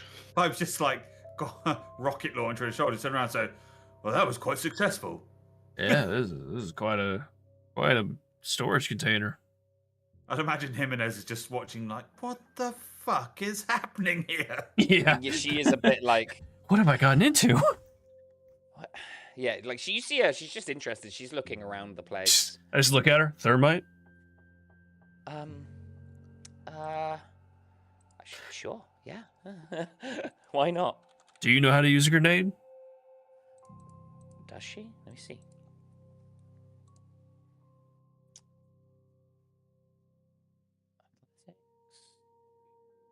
Not really. I'll hold on to it then. She has military science air, but it's only at 20, and I don't think that would put her up. She's more a scientist, if anything. So we giving ourselves 2 each, are we? I'm not going to take any because my heavy weapons is 10. Thermite's not. Is it Thermite's not heavy definitely? weapons. Is it definitely demolitions and not decks? It's So flashbang thrown is athletics. So it would be in athletics. I only needed the heavy weapons for him to identify what type of grenade it was and understand what they do. And My Clive would athletics explain is how they work. Yeah, so using them would just be the same as any other, you know, pull pin, chuck it. Like, it's the same for the thermite grenade. Yeah. It's just knowing what thermite does was why Clive. Yeah, my actually athletics shoot. isn't great, so maybe you guys should take it. Mine is okay, so if Clive wants to take 4 and I'll take 2, just as a kind of a We'll spread out stick it in element. a duffel bag. I doubt we're going to need thermite grenades in a morgue unless you're planning some very serious introductions, Parker. Who knows? Well, maybe I am. Who knows if you'll need thermite in this mission? Yeah, who does know that? Not me. I haven't read the fucking module. I'm learning this as you guys are. I've done no prep, okay? This evidence board was done 10 minutes before you guys arrived. It was blank, I tell you, blank. Yeah, put him in the boot along with the drone and like other shit with the RPG. The RPG, yeah. Your reaction to the RPG, Dave, was like, fuck off. It's like, what? What? It calls for it. It calls for it. Hilarious. Okay, you gather all the stuff. And by what God, you- I intend okay. to use it. What are you taking with you? I need you to be very specific about this, please. I think we'll leave the RPG here until a later date because, well, I don't want to be fucking caught with that, to be honest. Okay. That's Parker's fair. going to take everything he has in his inventory other than the drone. What No, I mean, was what are you taking from the green box? Oh, How far away is this green box away from our location? 12 kilometers outside. It'll take you. Okay, that's that's not bad. Yeah, I will say it is because you have to hike a kilometer. We gotta to get find out it. Here. Yeah. If Well, you're coming yeah. back here, it's gonna take. If coming back here from Helena would take you like 3 hours to get back here fully. I'm inclined to take everything then. I mean, nothing is particularly heavy other than like an RPG, but Again, you can stick it in a boot of your car and not yeah, have to worry about but it. that's what I mean. Like it's We'll stick everything in the boot, and then we'll get a B&B on the outskirts of Helena, so we can just pull out and offload it into the house. You said that something so- was battery powered. What was it? The tape deck. recorder. Tape The deck, the batteries are the battery port is fucked because of leaky batteries. It's all burnt up and the metal's corroded and rusted away on the like the coils for the battery. I thought you said But it something has else is the- battery powered as well. But it's got an adapter that can plug into the wall. Yeah. Oh, the battery powered Milwaukee Sawzall. Yeah. That's the one. Those batteries would not be compatible then. Never mind. No, well, it's more that the tape deck can't use batteries anymore because the battery bay It's is the so corrosion's fucked. just too bad. Yeah. Okay. Yeah. But it can, like I say, it can plug in. So what are you, I mean, what are you taking? all of it, I guess. yeah. So- I mean, I don't see why we wouldn't. If we don't use it, we can return it, I guess. Or keep it.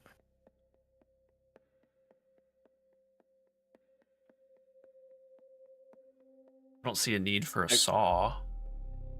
Although That's what I'm yeah, saying. I mean, like we've been in situations like Parker's thing is, we've been in situations before where we were kind of like, we were completely blindsided by a situation, so we don't know what we're going to need. So the logic is to take everything, just in case. we're also we may not need it, but we're also supposed to be low key as well, not bring too much attention to ourselves.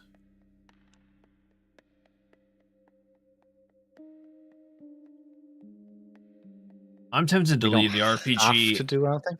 and like half the thermites. I'll leave the RPG. I know. I'm sorry.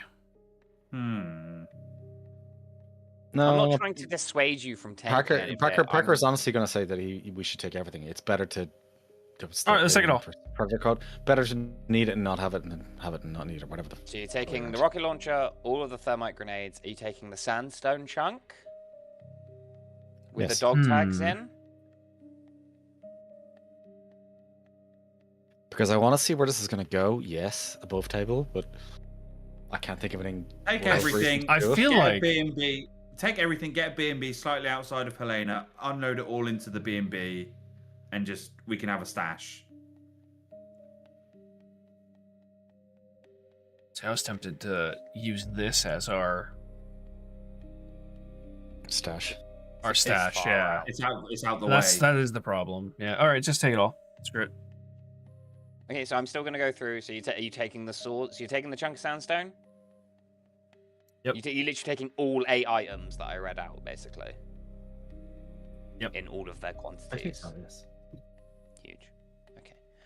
So someone add just like acid bottles to their inventory. 3 of them. You can do the enhanced combat body armor.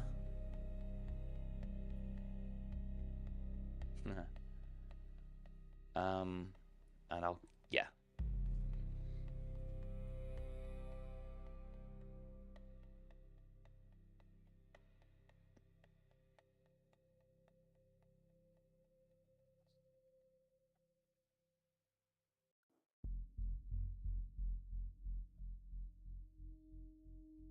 Cool.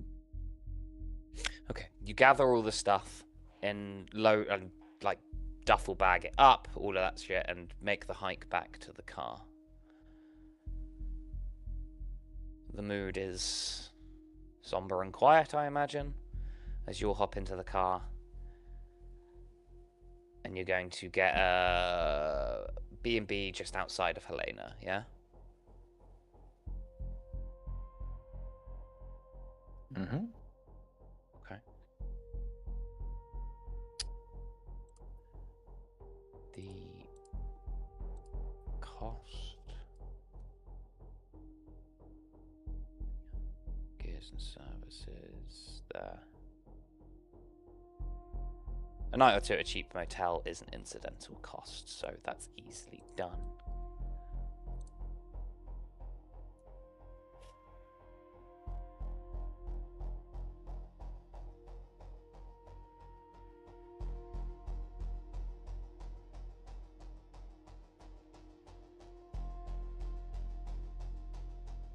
Yeah, there's one like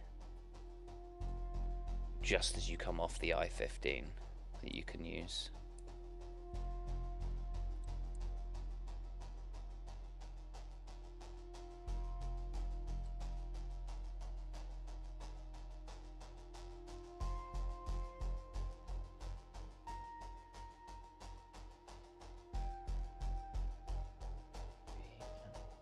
Sorry, I'm just looking.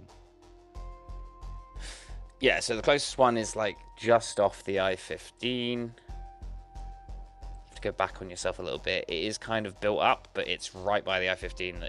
There's not a lot of houses looking at certain sections, so you can just bundle everything in.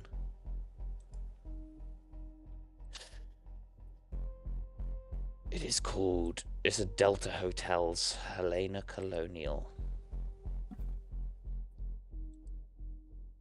It's probably not that cheap, but you know, I know there's one here, Super 8, that works. It's not great, it's a bit run down, but it's cheap and it's out of the way and people won't look twice at you. So you pick up a room, 2 rooms, let's say, load all the stuff in. You are on the outskirts of Helena. What is your first move? Like on the south side. Are the motel room ceilings, they like the you know, the really cheap, you know, like we get in our offices over here where it's just the like foam tiles you can push up? No, it's like Usually it's plaster. ceiling. Yeah, it's plastered ceiling. Does it have like visible ducting? No, it's just a square room. Bed, small desk, or couple small desks, an armchair. Well, we'll hide the Might be a RPG and vent. stuff under the bed. Okay. Is there like an air conditioning unit you could pull out and put stuff up, stuff behind? Like you'd find in a lot of hotels. A stash spot.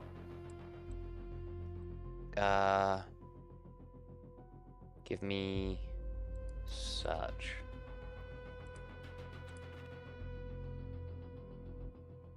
Yeah, Jeb, I would say you can use the AC as a like behind the AC to Excuse me. Bless you. Ah, Bless thank you. Yeah, you can store the rocket launcher in the room, with it being hidden, and obviously you can just put like a "I don't want any housekeeping" on your door. So, yeah, you unload all of the stuff into the room. What is your first moves now that you're in? I'd like to hear what's on that Star People cassette. Did you get that working, Parker? Yeah. I mean, if there's one of those alarm clocks that just has like the wall plug-in bit, you can just pull the lead out the back. I assume we can plug it in. Yeah. Yeah, you can with your skills in electronics and stuff. Because I'm a paranoid fuck, Parker's going to examine the tape deck first to make sure it's going to work as much as he can. It will. Yeah, it will work. Yeah, it's fine. It's just the batteries leaked into the bay, so it's... But you're all good. Switch back to that.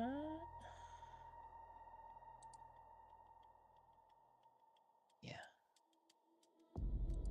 Cool. The tape is an early 1980s recording of an unidentified Cree man talking about and then singing a Star People song. He says the song is meant to be sung to the Matutsian Asinuk, the Sweat Lodge Rocks, the Pleiades. The Cree people came down to Earth from that lodge as spirits and then took human form. Sometimes the Star People come down to share wisdom or to take people with them up to the stars. Sing it someplace high up. The Ghost Mountain might be best. He gets pressed for more and he dismissively says the Star People can't be described. Some legends say they look like stars come down to visit. The Star People are great people. They haven't been on Earth a long time like my people. Who knows what shape they will take?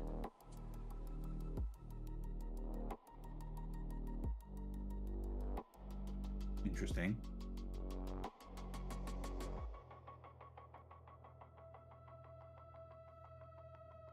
Do you have that text handy, Little? Mm-hmm. That you could copy paste? Mm-hmm.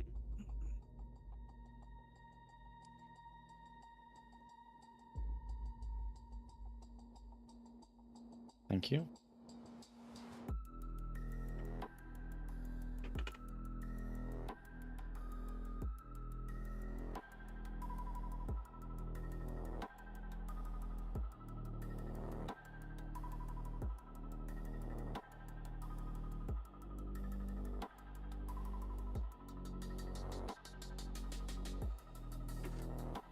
What time of day is it at this point?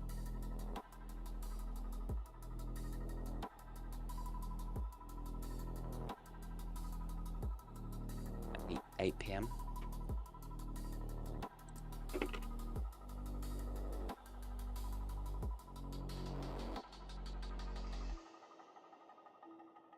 A little late to take a look at the body. Not with FBI credentials. You could probably head down there. FBI consultants, we can still head in. Yeah. Okay. Well, what do you guys want to do next? We could go take a look at the body now. Yeah, let's do it. No point in delaying things.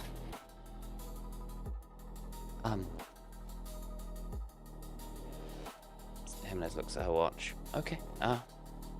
Let's get the suits and we'll go to the coroner's building.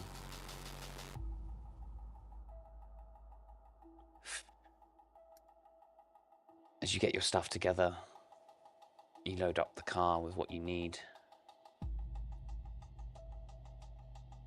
You will hop in, lights on, doors shut. And we'll take a break there. Alrighty. As we actually get into the meat of the investigation, finally. Potatoes. Potatoes! Right, yeah, back at like 5 past, 10 past, or whatever that is for you. 22, Wolfman? 25 to 22, something like that. Yeah, sounds good. Cool. I'll be back. Toodaloo. All right, everyone. Go ahead and grab a snacky. We'll be right back.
All right, we're still in BRB, but I'm gonna talk to you guys.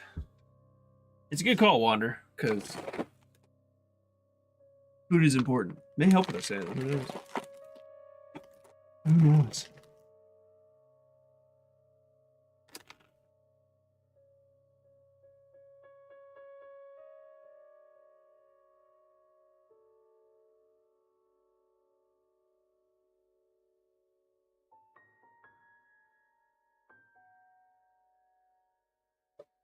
Hello.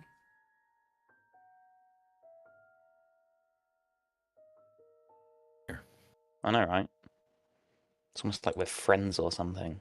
I prefer the term acquaintances, to be honest with you. Wow.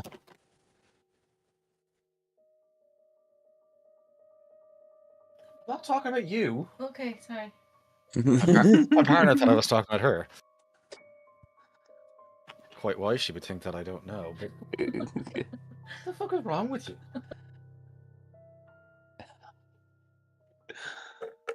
I wasn't talking to you. I try not to talk to you, to be honest with you. So Wow. Did her group survive convergence? Yvonne, what's the latest in your convergence story? Your convergence playthrough. You went to the sheriff, didn't you? Delta Green conversion. Oh, right. No, yeah, we went to the sheriff, and then we were going around to pharmacies where you can get like paracetamol or whatever the fuck drug he was loading up on to see if there's other instances of it. We're not very good at this game, so. So I see.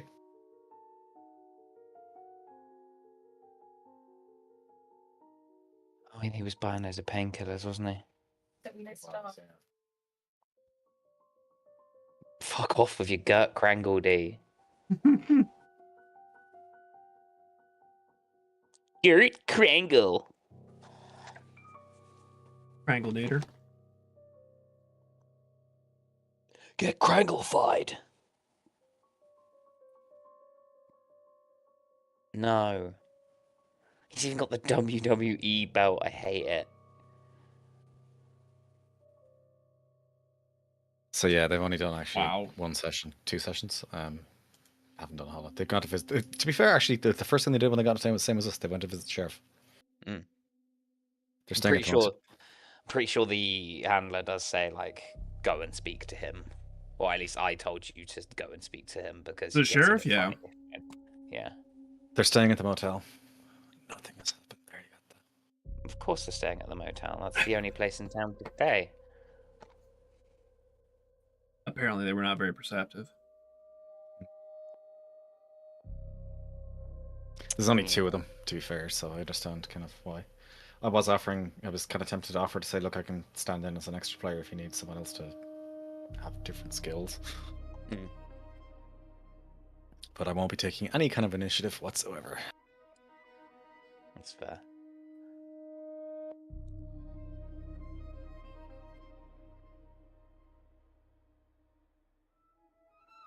Why is it so loud? What is? YouTube video. Oh.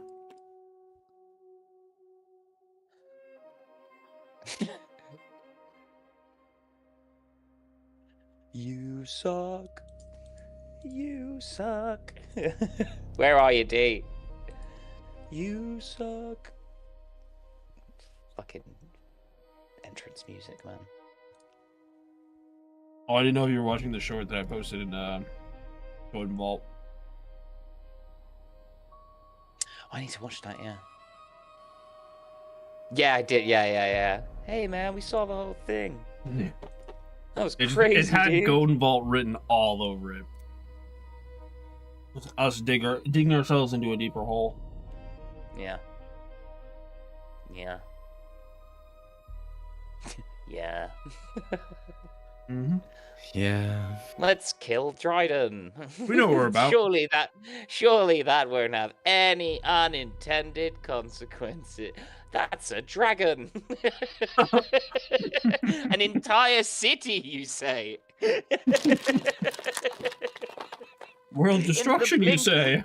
In the blink of an eye, you say? Upside, you're forming the city-state of Commorder under your own control. Yes, D. We know this.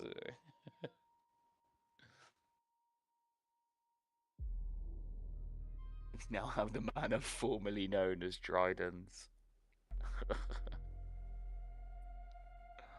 Yes.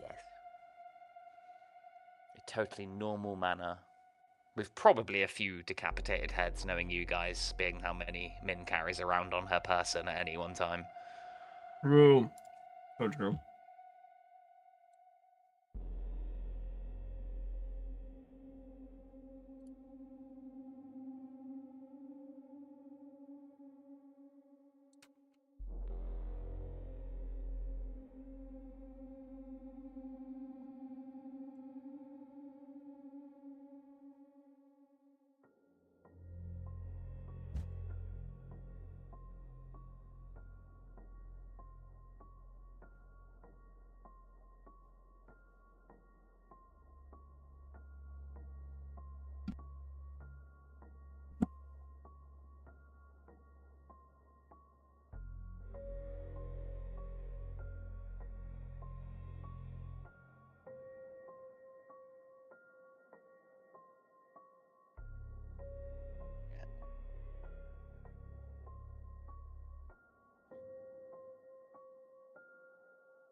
I am here. Hello. Gert Krangle. Gert Krangle. You son of a bitch, I'm in. Just an orc wrestler, man. He's called Gert Krangle. It's just the immediate ignore that. As I don't know if you why. can say something like that and then be like, yeah, don't worry. What? Nothing you need to know about. I don't know why, but you being in Lidl makes it funnier. Just like I imagine your phone buzzing, you pick it up and you're seeing a notification saying Gert Krangle. And just being And like, then- what the fuck? Literally. I can just imagine looking at a smartwatch where the text comes through going, oh, for fuck's sake. And then a second later going, oh, for fuck's sake. No, I will not. I think if you would have just left it, I probably wouldn't have been as like, what the fuck you on about? But because you said ignore that, it's like, no. What do you mean, Gert Krangle? Well, I was meant to like just jot it down on my phone, but out of habit I just fired open Discord and was like, Gert Krangle. I'm like, that's my chat with Noodle. That's not my notes app.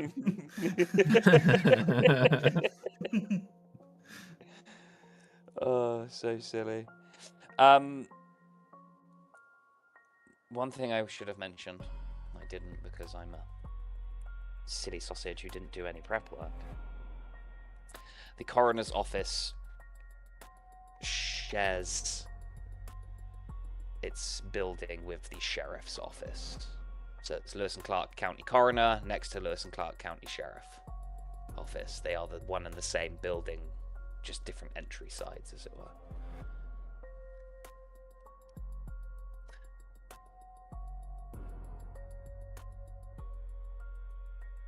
Okay.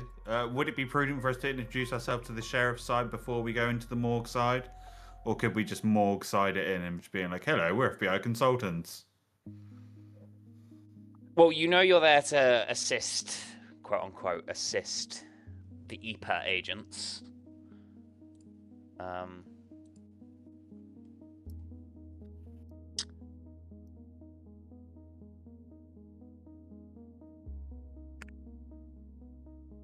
Yeah. It's up to you.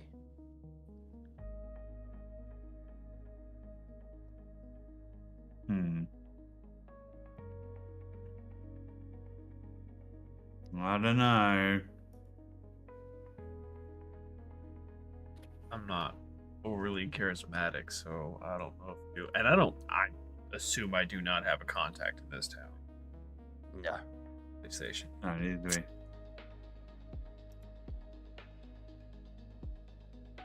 we. Is there an EPA person we're supposed to contact at all? Sorry if my incredibly bad memory, this has already been said. No, I didn't tell you. Like, when you say we're here to assist the EPA, I'm assuming that means there are EPA agents on In town. site. Yes, they've been collecting soil samples and stuff like that. They know we're coming, as far as you're Or- aware, yes. or are we we're assisting them in secret?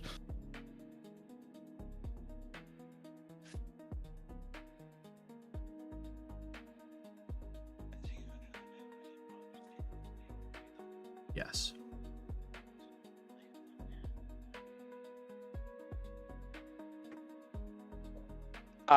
You would have been given two names. You know that it's the EPA and the Department of Environmental Quality have got a joint team out at the moment. An EPA investigator by the name of Jenna Gaylor. Yes, hilarious name. And Montana DEQ investigator Gabrielle Fultz. You know they are in town collecting soil samples and stuff. You don't know where currently. You are there to quote unquote assist them, but that doesn't mean a whole lot. That just if someone asks you what you're doing there, you can say we're here assisting the EPA investigation as FBI consultants. And if we ran into Miss Fultz and Gaylor, they're okay with this? Sounds like we'll find Dunno. out. Dunno. Okay, given that, I'd say no. Don't introduce yourselves to anyone. Fuck that for you, soldiers. You're just gonna try and do this fully undercover here, as it were. Like, you're gonna try and just bypass. You've all got false identities with your FBI credentials, which can, despite being a consultant, can get you into places and that sort of stuff. Sorry, what I mean is when I say we're not introducing ourselves to them, is what I mean. The coroner is different. He's a local patsy.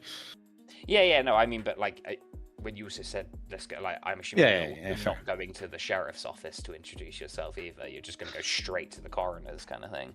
Yeah. Wolfman, D, what do you reckon? Yeah, straight to the corner. Yeah, straight to the coroner's. Okay.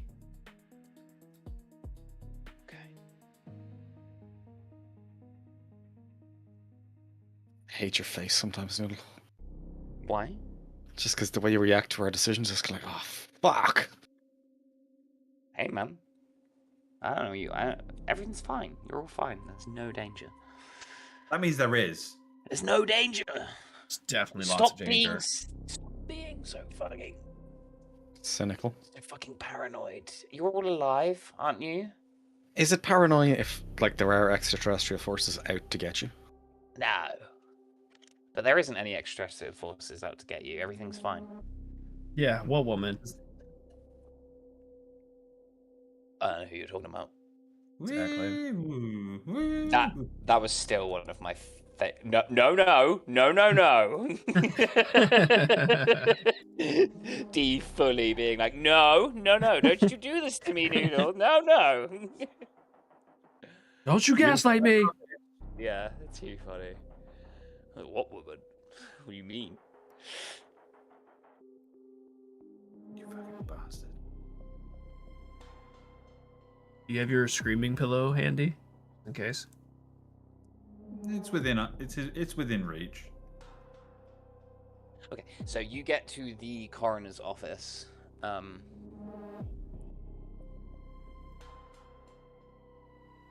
It is mostly empty. You do see a couple of deputies stood out in the car park next to a patrol car. Where are you parking?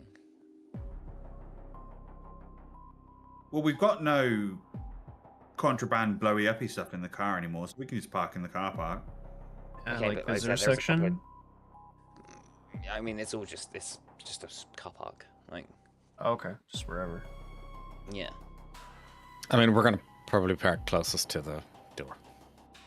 Okay. Like, suspicious questions aside, it makes sense. Okay, yeah. It's lit up. It's getting dark. Well, it is dark by now. But you can see it's mostly empty. But there is a young lady at the desk in the kind of the reception area. The couple of deputies who are stood in the car park do see your car pull in and watch you walk into the coroner's building. Can I fit Yeah, the hazmat suits in my forensics bag? They do roll up quite small. From what They I do roll up quite small. I would say you can fit one. I'll put mine in my bag and the other ones. I mean, you can have a duffel bag to put them in. Like, you don't need to. Yeah. Yeah. If you don't want them on display, you don't have to have them on display. You walk in, the woman goes, hello. You have an appointment? Hi there, not as such, but you all have been informed of our arrival. We're consultants with the FBI. We're helping out the EPA. Do you? All flash badges. Yeah. All flash Oh. badges. I'm a consultant blazer. These are my associates. Okay. Well, Apologies. Dr. Halsley's not actually in today. He's called in sick. But the body is in. I assume you're here to look at Deputy Jacobs. I would, but do you normally work here? Your name, if I might ask? Janet. I'm Janet. Janet. Janet. Now, had the doctor interacted with the body before. Yes, he's I'm performing, going to need his address, if that's not a problem. Ooh, why? Well, Start. we're looking at this body because this is he leans in to keep it on down low.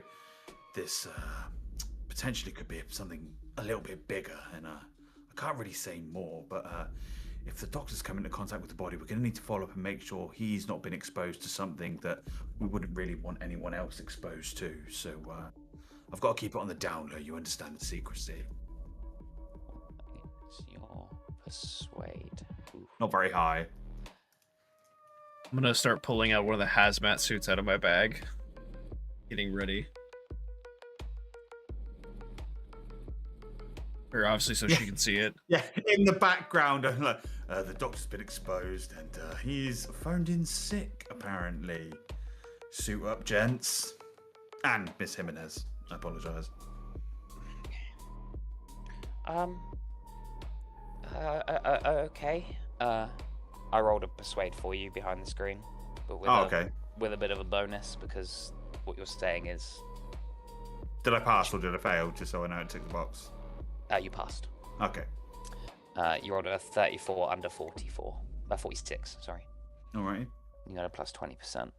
She scribbles down an address for you and hands it over. Thank you very much. Yeah, Deputy Jacobs, I'll show you to the body, and she goes to get up. That's alright. Have you interacted with the body already, or do you just stay here? No, I am his assistant, but I wasn't in on that particular. Just for safety's sake, if you could just point us in the direction of the door, and we'll let ourselves in if that's all right. We'll try and keep the environment sealed and contained behind us. She points. Trolley number 3. Thank you, Janet, for being so helpful. I apologise for how weird this must seem. Yeah.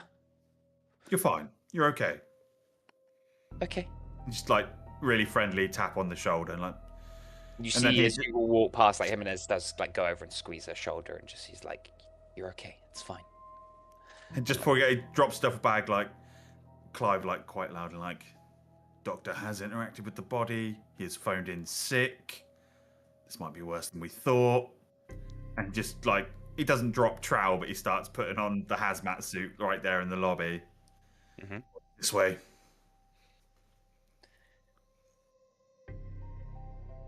Okay. Jimenez, take the lead. Yeah. Okay. You like suit up, zip up, blah blah. You're all in these, bright fucking yellow hazmat suits with the clear screen and to look through, and you head into the morgue. You pull open trolley door number 3, wheel out old Deputy Jacobs' body. You pull it down and you see a normal looking man. Stomach is open and protruding from is like fungus, multicolored, shifting hued fungus. And that wasn't mentioned before. No. It was by Stone. Stone didn't mention the fungus. He mentioned that his guts had come out and that there was, but just let me keep explaining. Okay, sorry. You see that as you watch, this shifting is slowly growing outwards on Jacob's body. Jimenez is like, "Oh my god." Noodle? She's like, "Yeah?" Does Clive recognise the fungus?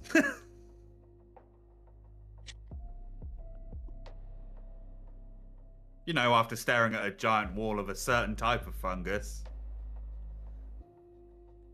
"It looks awful similar, Clive."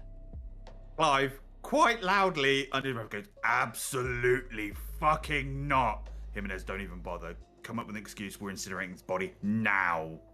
Hang on. Let me just have a look first. All right, but fuck. I am going to need either Parker from you as well. Not you, Jeb. You don't know about the fungus. Oh, sorry. Okay. Oh my God, Parker, let's go! Clive, roll me a d4. I don't wanna. I don't wanna. You lose 4 sanity, Clive. I need to make a phone call. Clive, it's just mushrooms, man. Keep It your shit fucking isn't, together. and you know it's not. Keep your shit together. I slap your hazmat suit as I walk out. Say good day. I need to make a phone call. Oh, hi, Nico. Okay, so Welcome. Jimenez begins to have a look. You have a good time with your sister? She's fascinated by this. And you can hear her muttering to herself, and it's thriving on the heavy metals. Look, even though the body's dead, it lives. And she like pulls out like a kidney from him. Like, you see that it's mostly focused on his stomach. But she pulls out a kidney and it's like, look, it's spread as well to all the other ones. It's in his blood, it's digestive system everywhere. And he's not decomposing. It's like they're repairing the cells. Neutralizing their death factors. It's like they're changing. She gets a little bit and swabs it up onto a forensics kit. She's like, this is gonna take a few days, but Clive's like still like in the room. He's antsy, but he hasn't left the room yet. He's like, we already know what this fucking is. It's just gift wrapped in a different fucking thing. this does not look like protoplasm in any way. No, not like but the fungus is the fungus. It looks similar. It's Alright. not. But Go yeah. on, sorry. No, just say it just looks similar, but it's not. You know. Parker is, while she's doing this, he's kind of looking at her. She's obviously enthused by whatever's going on. That's her thing. But he's looking at her as if kind of like, is she unnaturally enthused by this? It's not unnaturally, but is this something that's like this is the first time she's ever come across something like this, or is there a background that she's kind of like, oh, I expected this, or is there anything just untoward going on here in her reactions? You don't believe so? No, she's Just enthusiastic. very enthusiastic, and she has said she's consulted with Delta Green as a few times on a few operations, and she knows about the supernatural. So you gather it's just like, this is my jam, and it's something completely new that no one's ever seen before, and like it's horrifying and weird on the mind, but also super fucking fascinating. Like, So Parker would trust her to take a sample away for a few days and test it for whatever. Yeah, absolutely. Okay. He won't react then. There's just a lot of there's arsenic, zinc. This man had a lot of metal in him, and it seems to be feeding on it.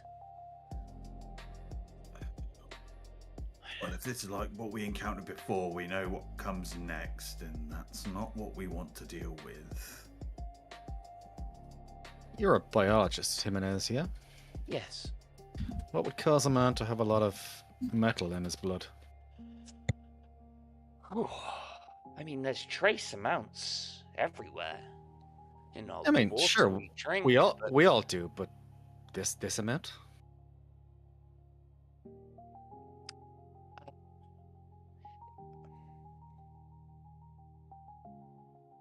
maybe.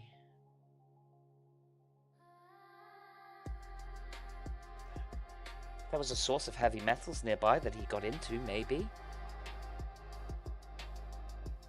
Or, I mean,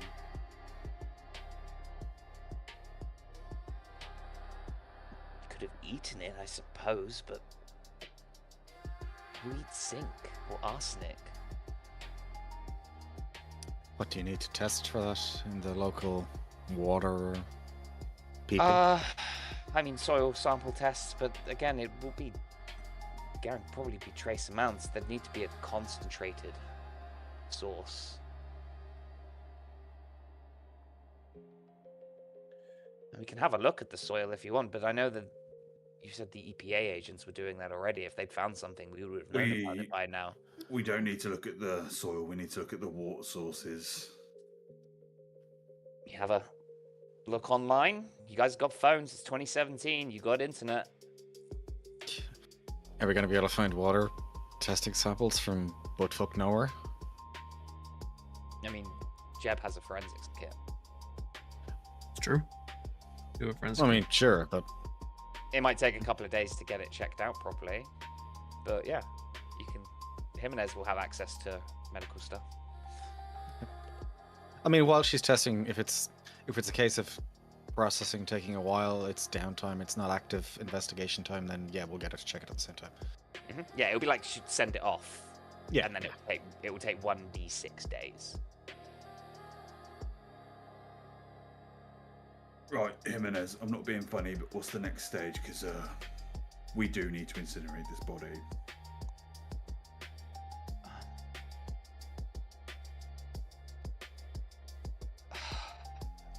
She has a look, and she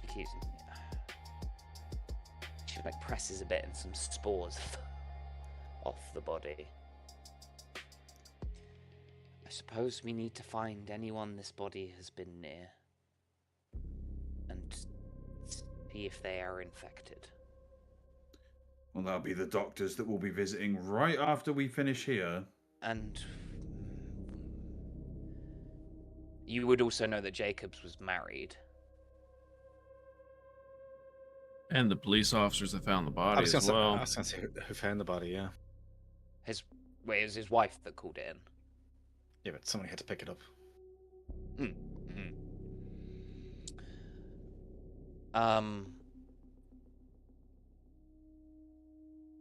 The wife would be the first one to have contact with the body, though. We've got his address. No, not the deputy's address. There should be a box nearby with the corpse's personal affects. You can get a driver's license. Yeah. You can get his address. There's a box of his shit that you take a look through, and you also write down his address. Jimenez does say as she's looking at these spores, she's actually going to roll a sanity.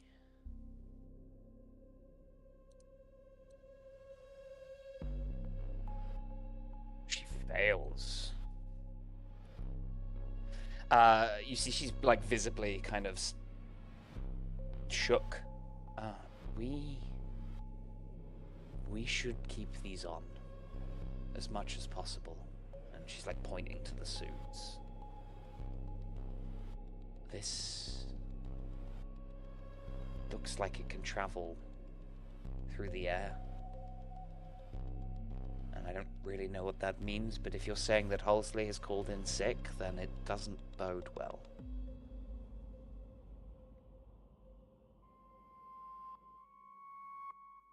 No, we'll need decon when we leave.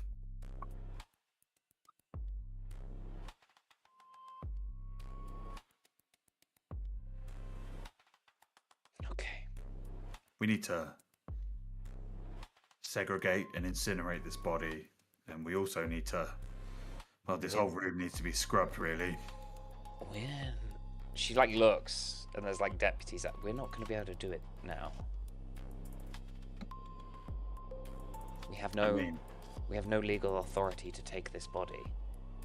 No, but And they will not let us walk out with it. Well, I would have assumed they had an incinerator here. But... yeah, a morgue would have an incinerator there. And we would possibly be able to persuade the local coroner to do that, based on... We are EPA consultants, after all.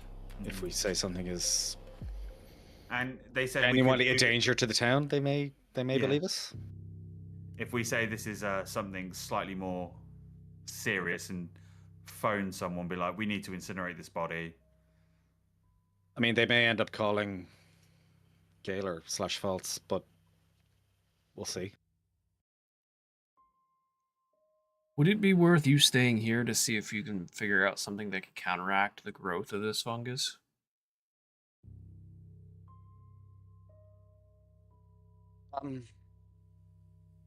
Yeah. Any what is it? 2 secs. I do have it. I do actually have it. Chelation therapy. It's so what I can tell, the fungus is feeding off the heavy metals. So you would need an acid neutralizer, such as sodium bicarbonate, which would be able to starve the fungus. The problem is that would then leave the heavy metals behind that it is feeding on, which are poisonous. So you would need chelation therapy, which is like an infusion to chemically bind the metals to less harmful compounds. But that's not a short or easy treatment.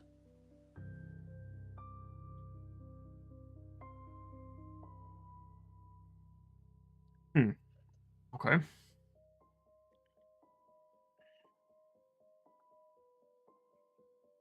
Based off the growth of poor Fred here, do you guesstimate time of infection to popping? Gesture to the hole in the corpse.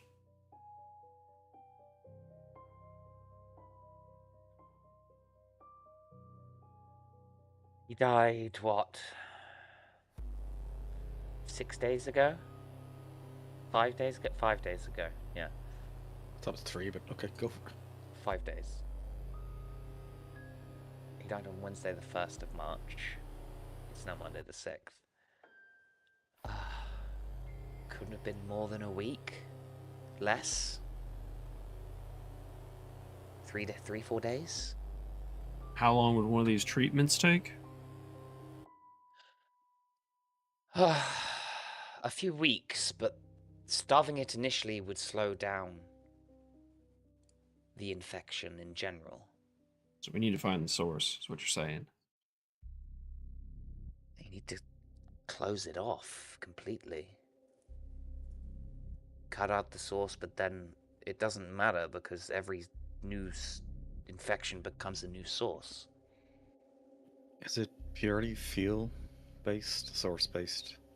Or is it temperature a thing? Airborne vectors? How does that work?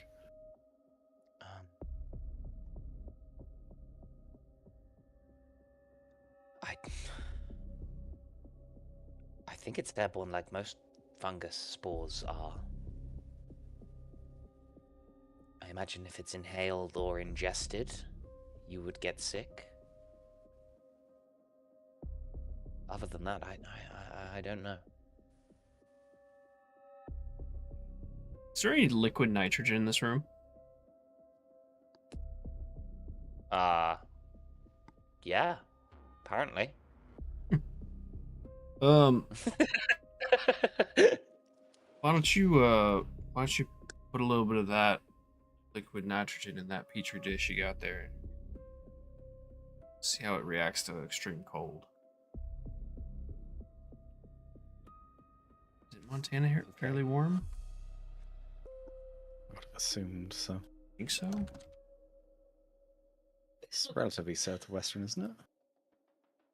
So she pours it on, the fungus goes in, etc. It doesn't appear to react other than getting a bit of frost over it. Okay. Doesn't look like temperature is a thing. It's a warm state. Okay.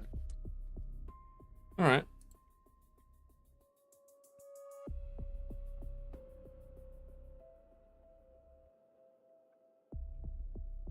Well, I mean, do you want a little bit more time with the body here? We can go check on the good,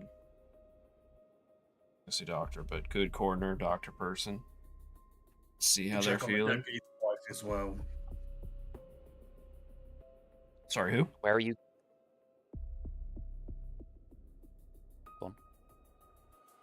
What'd you say, Claire? What'd you say? Yeah. I said we'll check on the deputy's wife as well. Oh, gotcha. Okay. Good shout. Where are you going first? I mean, The deputy's wife, because she'd have been infected first. I don't know if I need more time with the body. I think just sending off for a sample now would be the best thing, and maybe looking for if there's any sources of heavy metals in the area. The room also needs, well, the body needs quarantining. Don't really have the authority to do that. There has to be something we can do. We can try and sneak it out of here. Hmm. I The can. body missing, the deputy saw us arrive. Yeah, maybe not now.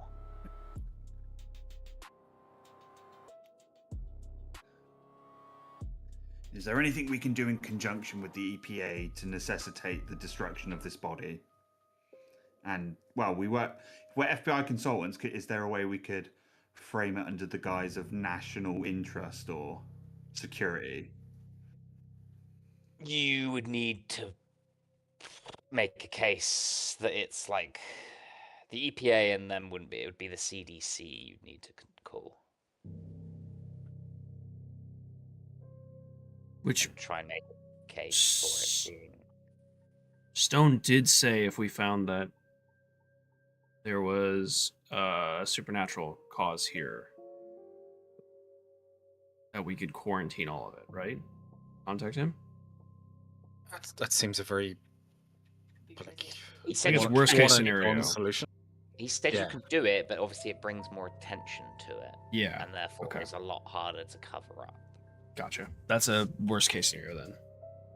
Yeah. I think if we're trying to persuade people to get rid of a body or get rid of a contamination source, like call it that, it's a contamination source, and we're trying to protect the people in the town. It doesn't have to be national. It can be purely Yeah, local. it's a Still potential true. source of. It's a potential source of further. You could say it's Yeah. a prion. Yeah.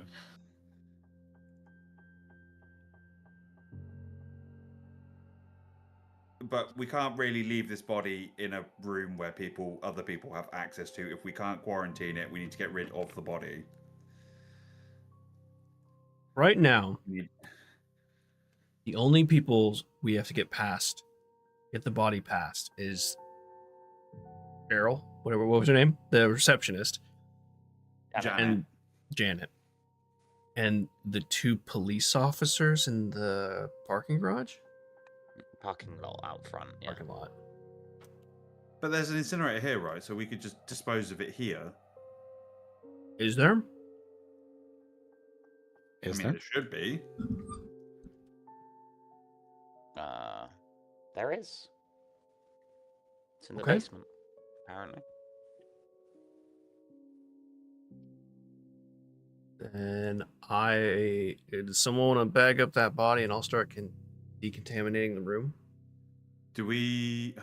Is it better to go talk to Janet and then just be like, "Look, we had to do this because of things," or no? Janet's just an assistant. I think it's better to ask forgiveness than ask permission.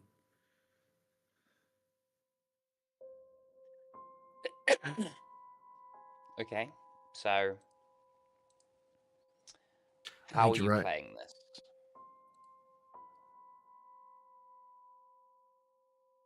I plan on trying to use my forensics to clean the room. Much like how you'd clean a crime scene, I assume it'd kind of work the same. Cleanse Yeah, the with room. with the 72 forensics, you can deep clean and decontaminate this room. I mean, But it's going to be obvious. It's going to be obvious that we were the last people to see the body, so we can just say that. I don't know. The only To point I'm be worried fair, about. we also have to kind of, I don't know how deep this game mechanics goes, but like spores could be also on the outside of the hazmat suit and all the rest of it. We do have to decontaminate everything anyway. Mm-hmm. So the forensic side of things is can be purely explained away in terms of we want to limit exposure to anything that could be going on. I'm worried about telling the receptionist that it is contaminated. The body is contaminated. We had to destroy it. Is because I don't want to cause a panic. I feel like she'd panic easily until like the cops outside, or easy. Well, I guess her immediate supervisor is the coroner, who we're gonna go speak to. So we could just What brush if- it off as a. What if you go tell her that we called him, we talked to him, told him that the body was exposed. We're gonna go to him, like you said, but tell her that her boss, the coroner, said take the next couple days off because you haven't been exposed yet. Stay safe, and he'll contact her in a couple days when everything is clean and she can come back to work. But then what if she phones him to double check? We're gonna go see him here in a second anyway.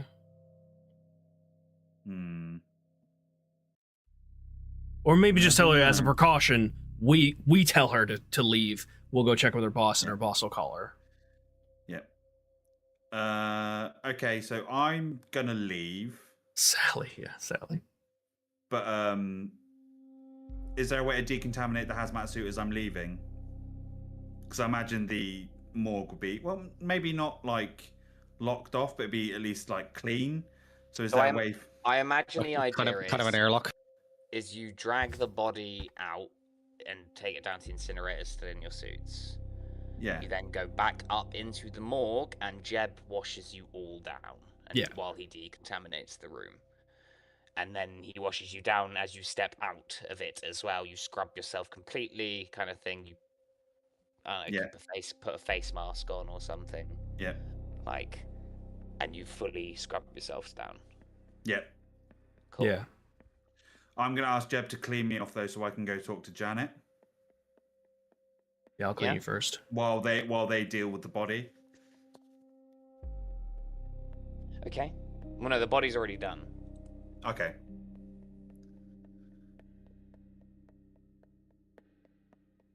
So what are you saying to Janet? I'm just gonna go out and be like, okay, Janet, we've had a look at the body, initial assessment. If it's okay, we're gonna smooth things over with your boss when we go and visit him at the coroner's, but how would you feel about taking a couple of days off? Checking for symptoms yourself in case you get sick, and if you do, if you would contact us. I hand her the number to my burner phone. Please don't panic. This isn't anything. This is just precaution. Yeah, I can. Sure. I don't know who else works in the coroner side, but we're gonna, when we talk to the good coroner, the good doctor, we'll advise shutting down the office for a couple of days at least. Okay. Yeah, this is. Do I need to go to the doctors or? You're not presenting with anything currently, are you? Not feeling unwell? No. No. This is just to make sure. If you do have any symptoms, though, contact us and then we'll advise you. Would you mind giving us a blood sample just so we can make sure for your own? Jesus Christ, Parker! No, let's not panic. We need a blood sample though. Just for her own peace of mind. Could you also piss in this cup? I don't think I'm going to do that. No. No, I didn't say that. No, She Parker, says that no to you, blood Parker. sample. She says that to you, Parker. Okey doke. Call me old-fashioned, but yeah, I don't want. No offense. No, normally a stranger Parker, running around with my blood. Yeah, Parker. Normally you take a girl to dinner first before asking for the blood sample. Well, my name is. What is my name? Parker. I'm not a stranger anymore now, am I? All right, Pennywise. It does. No, you have a minus 20% for that roll. Fuck you. You have what we mechanically call negative riz. Yeah. I mean, he is a homeless dude, so that's fair enough. Yeah, she's like, no, I'm not going to do that, but I will leave. Okay. I need you to go as well, so We can will. lock We up. will be. Yep. Okay, I'll wait for you to. I won't. Okay. Finish up. Okay, so what's the... Yeah, we clean up and leave as Yep, she locks up, and then we'll get in the car. Okay. And good doctor's first or deputy's wife? Let's go to good doctor's first, just Yeah, because doctor, I think. she might call Oh, him. He might yeah. try to contact her. Like, yeah. All right, yeah, we'll go to the good doctor's first then. Retroactively, we will say that we took some kind of cleaning fluid from the morgue. Okay. Just so we have a reliable way to clean. Yeah, some in and out. some sterilizing agents, basically. Yeah. Okay. Huge. You all hop in the car. Jimenez is like, can we... I need to send this off. And, like, can we just stop by somewhere I can post this, please? Yeah, sure. She sets it all out, puts it in a little thing, writes an address down, you know, stamps it all up, and then chucks it in. You pull up to a mailbox, and she tosses it in.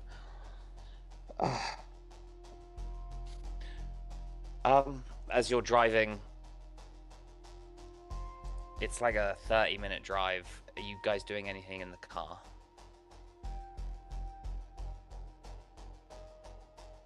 Clive's in the back seat. He's just got his flight case open. He's just got his hands on Gertrude. Joe would be driving, I guess. So Parker's not doing a whole lot other than mentally going over details of past cases in his head. Okay. You head out to... actually, yes. While we're driving, I'd be flipping through the radio just for local channels and stuff, just to see if there's anything out of the ordinary. Just like, you know, Just radio get that host one is random- out sick, or there's a report of a bunch of kids from school calling out sick, or just something like that. Rising levels of heavy metals in the local water supply. Officials are baffled. Yeah, exactly. Story at 10.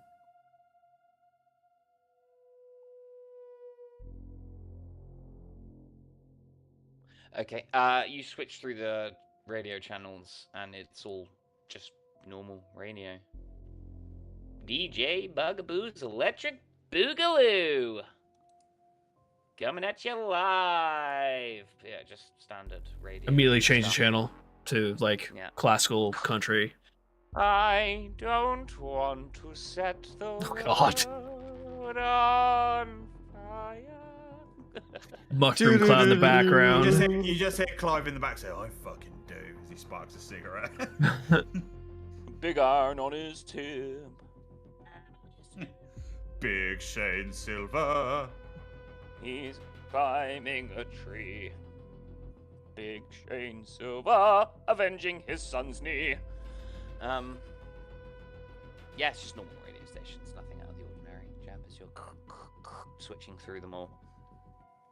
Regular human radio stations. Totally human stations.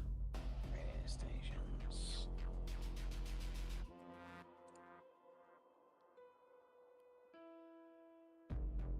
Okay.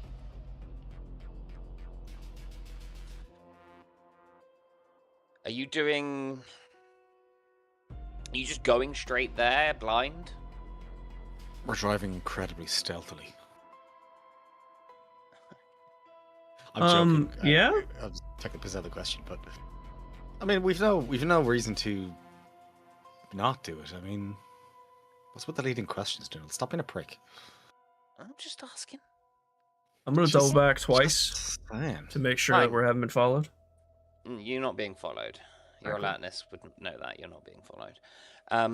We you come- obviously we're keeping an eye out for like Yeah, same no, as no, doing the I radio know. stations, but I know that. I'm other than more that, we're mean not. You're not doing it. Yeah, that's fine. And we're not dropping into the local 7-Eleven getting a fucking 6-pack of beer on the way, kind of thing. I'm more mean like you're just going like you don't know this lady in any way, shape, or form. This woman you're going to go meet, you know she's the wife of a dead man who had loads of fungus in her. We're going the to the doctor Courier first. So what you're saying is we know more about her than most people do. I would say no. Not most people who know her. No, I mean, I'm just... Okay, it's fine. It's fine. It's fine. It's fine. You pull up. It's a modest 2-story house on the outskirts of Helena, surrounded by similar homes with flat lots and a few trees here, there, and everywhere. Suburbia territory. I am driving to the coroner's house first. I thought you were going to her house. No, we're going to the coroner's. No, we're going to the coroner's. Okay.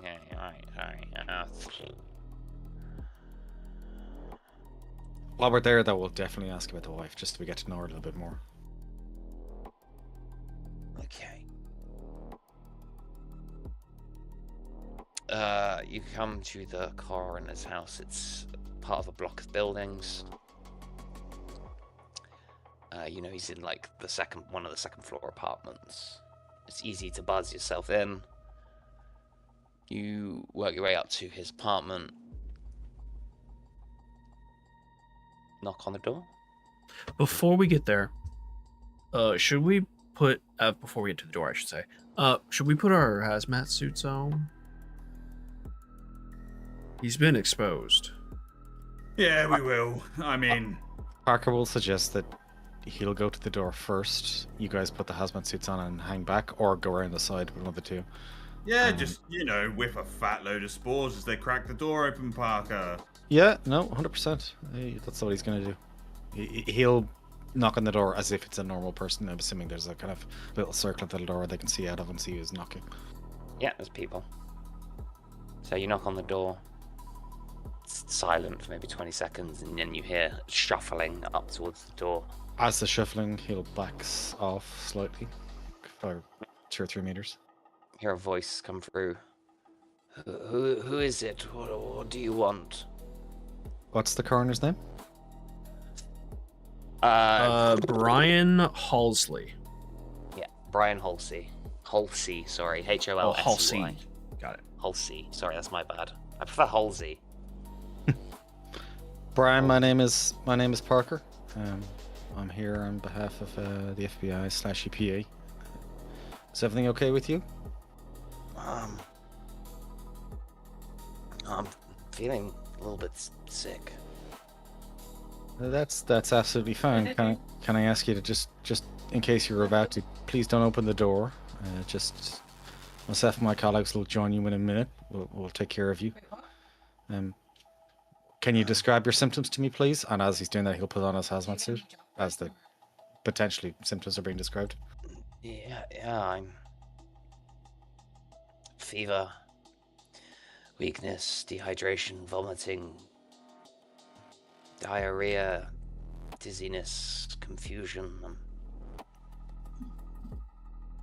When do these symptoms start appearing? I presume maybe 5 days ago, 4 days ago. Silence. It's like the fucking blacking out when you asked them before. Fuck! Sorry, what? Sorry, what did you say? Sorry? What were we talking about? Oh, fuck. Parker will gesture to fuck off, Middle. To the 2 lads and kind of around the side kind of territory. I'm assuming he's got his hazmat suit on at this point. I'm going in with the fucking shotgun, scorched earth. All these people die. The house is getting burnt. But all 26,000 nukes them. Burn the fucking city. Kill them all. The old people, the wives, the children, the dogs, the cats, the fucking gerbils. Nukes, white phosphorus, AIDS in a cloud. I don't care. Kill them all.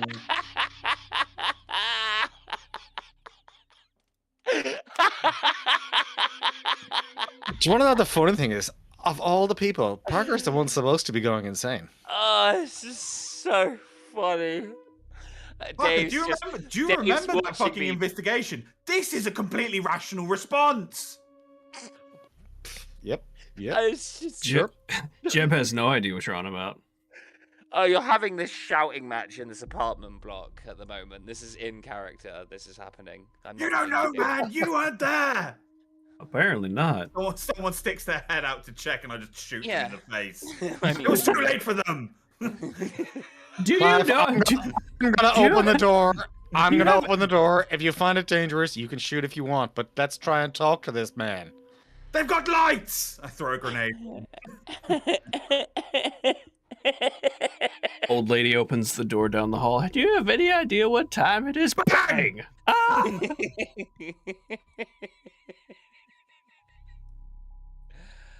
Oh my god.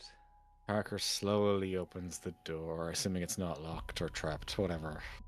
I'm fine. I'm cool. I'm calm. I'm collected. Presume that Clive has a shotgun ready to unload Gertrude on some poor, No, I suspecting haven't Gertrude yet. infected soul. Yet. I know it makes total sense. I mean, Parker would be kind of like, yeah, gesture to Clive, say, "Look, cover me. I'm going to open the door." If Jeb wants to go around the back, Clive will wait with the Honda at the Honda Odyssey, in his hazmat suit, ready to go in. You leave the apartment block. Oh, it's an apartment block. Yeah, like it's a block of apartments. You've gone up to the second floor. Oh, okay. I didn't. I thought it was like a I thought it was a house. suburban house. I thought it was a suburban house. Yeah. No, that was the wife. That was the wife because Oh, I'm going okay. there first. Okay. Well, in Okay. that case, we're basically around the door, ready to breach kind of territory. He's like in there, like what's going on? Why are you shouting? Sorry, it's been a long day. Can we come in and we need to examine your body and see if you've been infected? Okay, yeah. Yeah. The door, you hear like a chain being pulled back and it creaks open. You see this man, he's in his early 30s. Black hair that's like stuck down with sweat. Got very thin and pallid face, bags under his eyes, and he just looks like shit.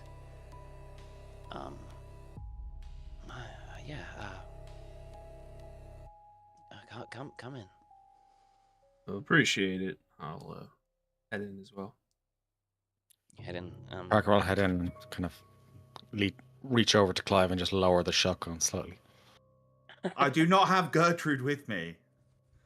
I'm Yes, there. Do admit it. I'm quietly seething in professionalism. Other than that massive outburst you just had, you mean? That was in D, not in Clive. No, that was in Clive. Just Clive having a full-on breakdown outside the flat. Yeah. No, yeah, that's what happened, didn't it? It's just like the fucking town. Kill them all. Okay. We're just rehearsing a play. Or Sarah's Don't just worry like, about it. who are these Sorry, freaks? I'm trying for the part of homicidal madman in They All Must Die. It's coming to a theater near you. Don't worry. It's gonna be good. Okay. So you go into a place. It's classic. Someone who's ill. You know, there's painkillers, rub, hot water bottle, cough medicine, all that shit. And he just sits down, stares blankly ahead, and he looks awful, yeah. Covered in sweat. Sarah, can you start examining him? Is that her first name? Yeah, Oh, Yeah, is Sarah. Jimenez Sarah, with okay. us? I don't know. I don't think she would probably come here with you. I think She was in the car and then she jumped out to post something and then got back in, so she is with us. she's with you. I don't know if she'd come in. Okay, then I Why wouldn't she? don't Because think she It's should, not- to I be mean, honest. it's whether or not you guys want her to. I suppose. No. I mean, I don't see a reason why she shouldn't. I mean, if she's Okay, either then in, she's either in this or she. I mean, I'm not speaking for everyone. She's either in this or she isn't. I mean, that's just Yeah, Parker's thing. but we've been here before, and we need to. I think we should make sure the room's clear and he's not a homicidal maniac at this point before we. She's a Fair. familiar, So- but she's so- not an agent. So if we're in an apartment block, can we say she's maybe down the stairs and she's waiting for our say so to come up? She's in the car. Yeah, you can say you would have been like, yeah, we'll call you up if we need you. Yeah. That sounds Just reasonable. and just to be suit up before she comes up, if we do Okay. call her.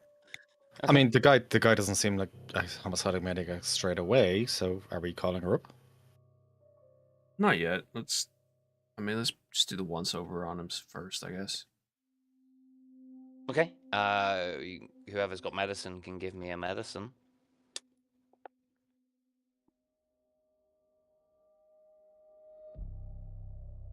I only have first aid. Take that box, Clive.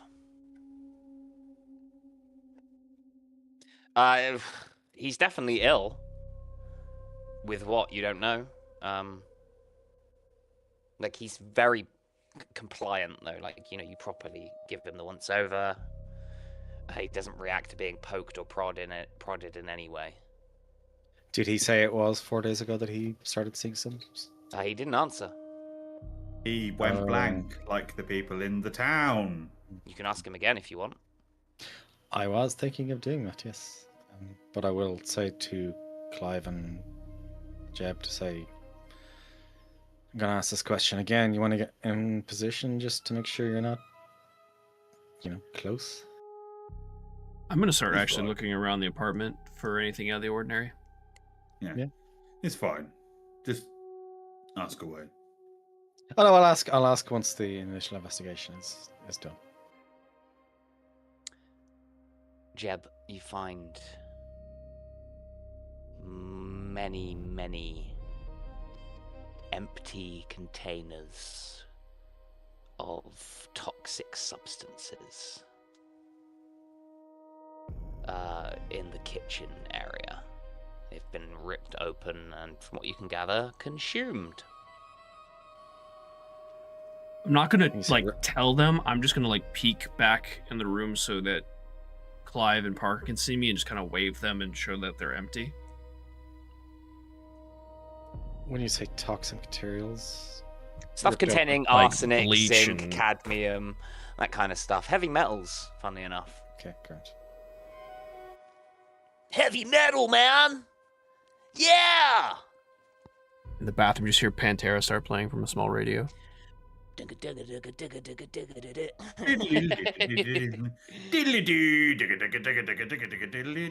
sorry. Yeah. Cowboys from hell! Is that- Why did I just start hearing raining metal? Raining Yeah. blood, that's what it is, raining blood.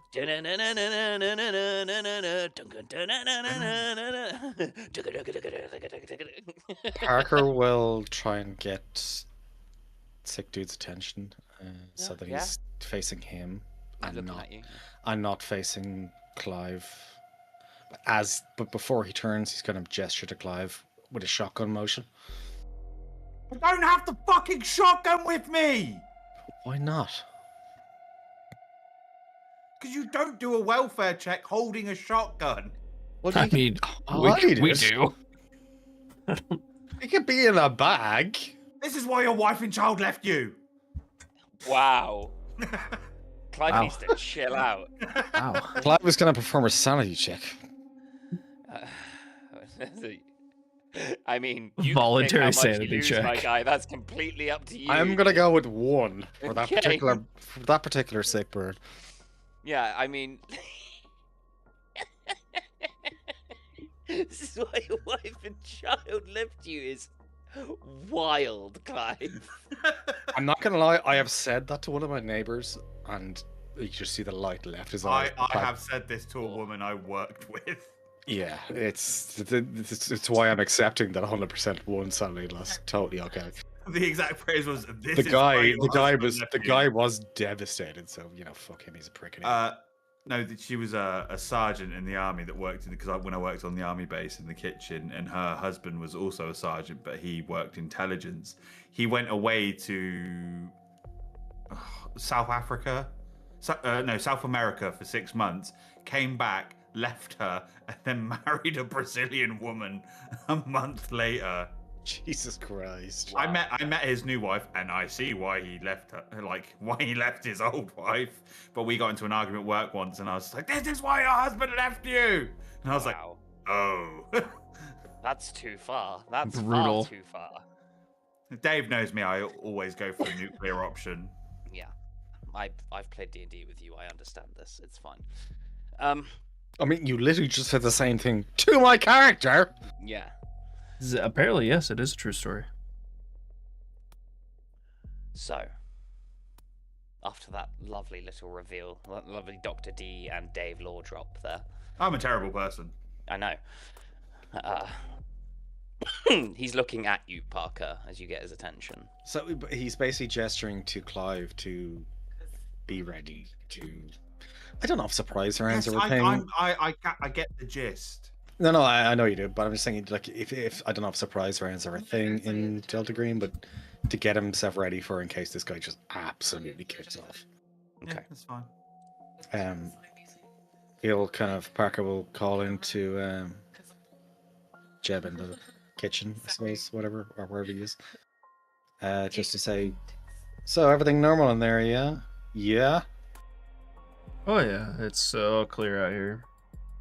All right, great. Thank you very much, Mr. whatever his actual name is, can't remember. Halsey. Halsey. You're a medical man yourself, aren't you? Yeah. So, is there anything you'd like us to get you? You're obviously not feeling very well. No, I've got painkillers and food, and I'm all good.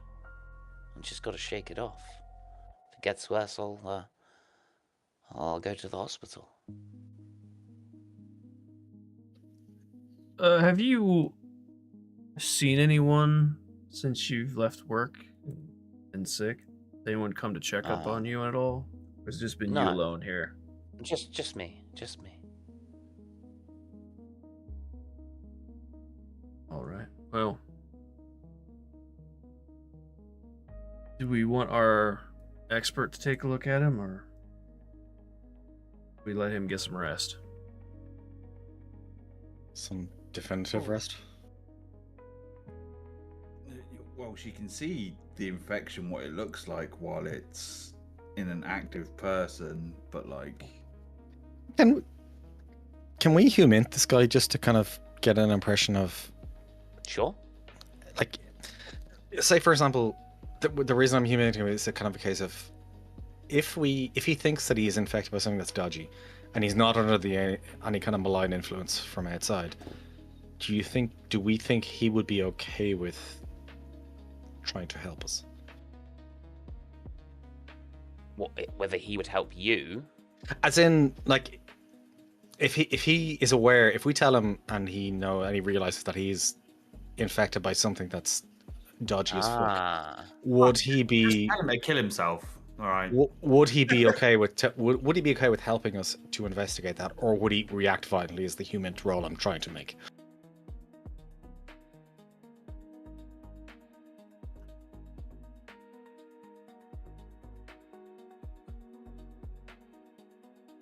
I'm gonna pee. Let me know when I'm back, or just tell the others and they'll make the decision.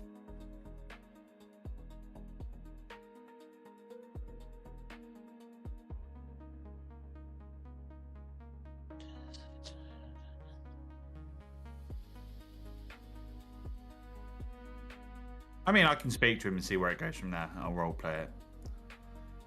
So, Dr. Halsey, you examined a cadaver that came into your coroner's office a few days ago, a deputy. What was your initial assessment of the body after you got him open? I couldn't really figure it out. Found some strangeness in his gut. But the cause of contamination was inconclusive. But I ruled that he died of heavy metal poisoning. You haven't done the human roll yet. But you can human him for that if you want.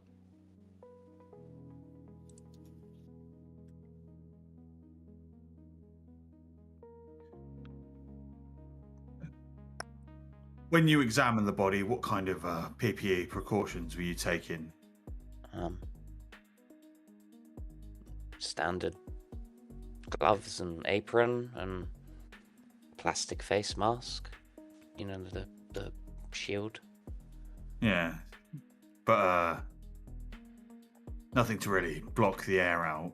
Say No. something like An airborne, spores to get an through. airborne toxin. No. I'm going to need you to sit down, Dr. Halsey, while you're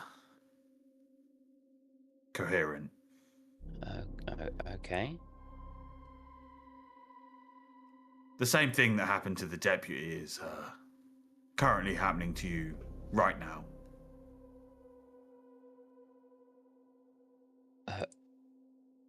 Okay. We would very much like your cooperation. I mean, you're a man of medicine and science, aren't you? Yes. So, if us examining you can help everyone else in this town that you're a part of, you're okay with that, right? Takes a moment and then like nods his head side to side. Yeah. He hasn't blanked out at any point that I missed, did he? No.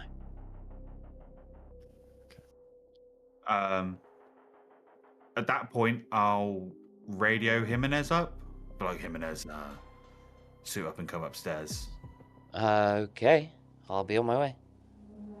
Couple 30, so a minute later, she's up in the room, fully hazmated up. Yeah, I'll get the door. What's the score? I'll get the door. I'll be like, doctor's alive, but infected with what the deputy had. He's cooperative and coherent. All three of us are here. You're free to examine him. Get For some now. knowledge for yourself. If anything kicks off, we're all here, so don't worry. Okay, yeah.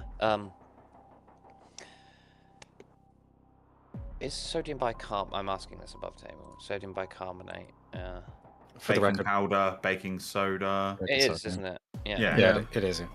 Yeah. Get me some baking soda, sodium bicarbonate, quick. I'll grab it because I already looked through the kitchen, so I'll know where it is.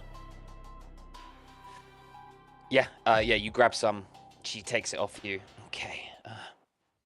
Dr. Halsey, eat this, please.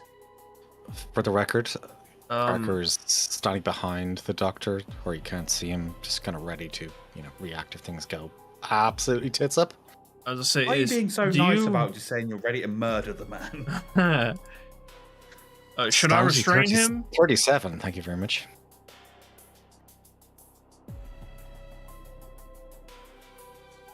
Should you restrain him? Yeah, I'm asking her.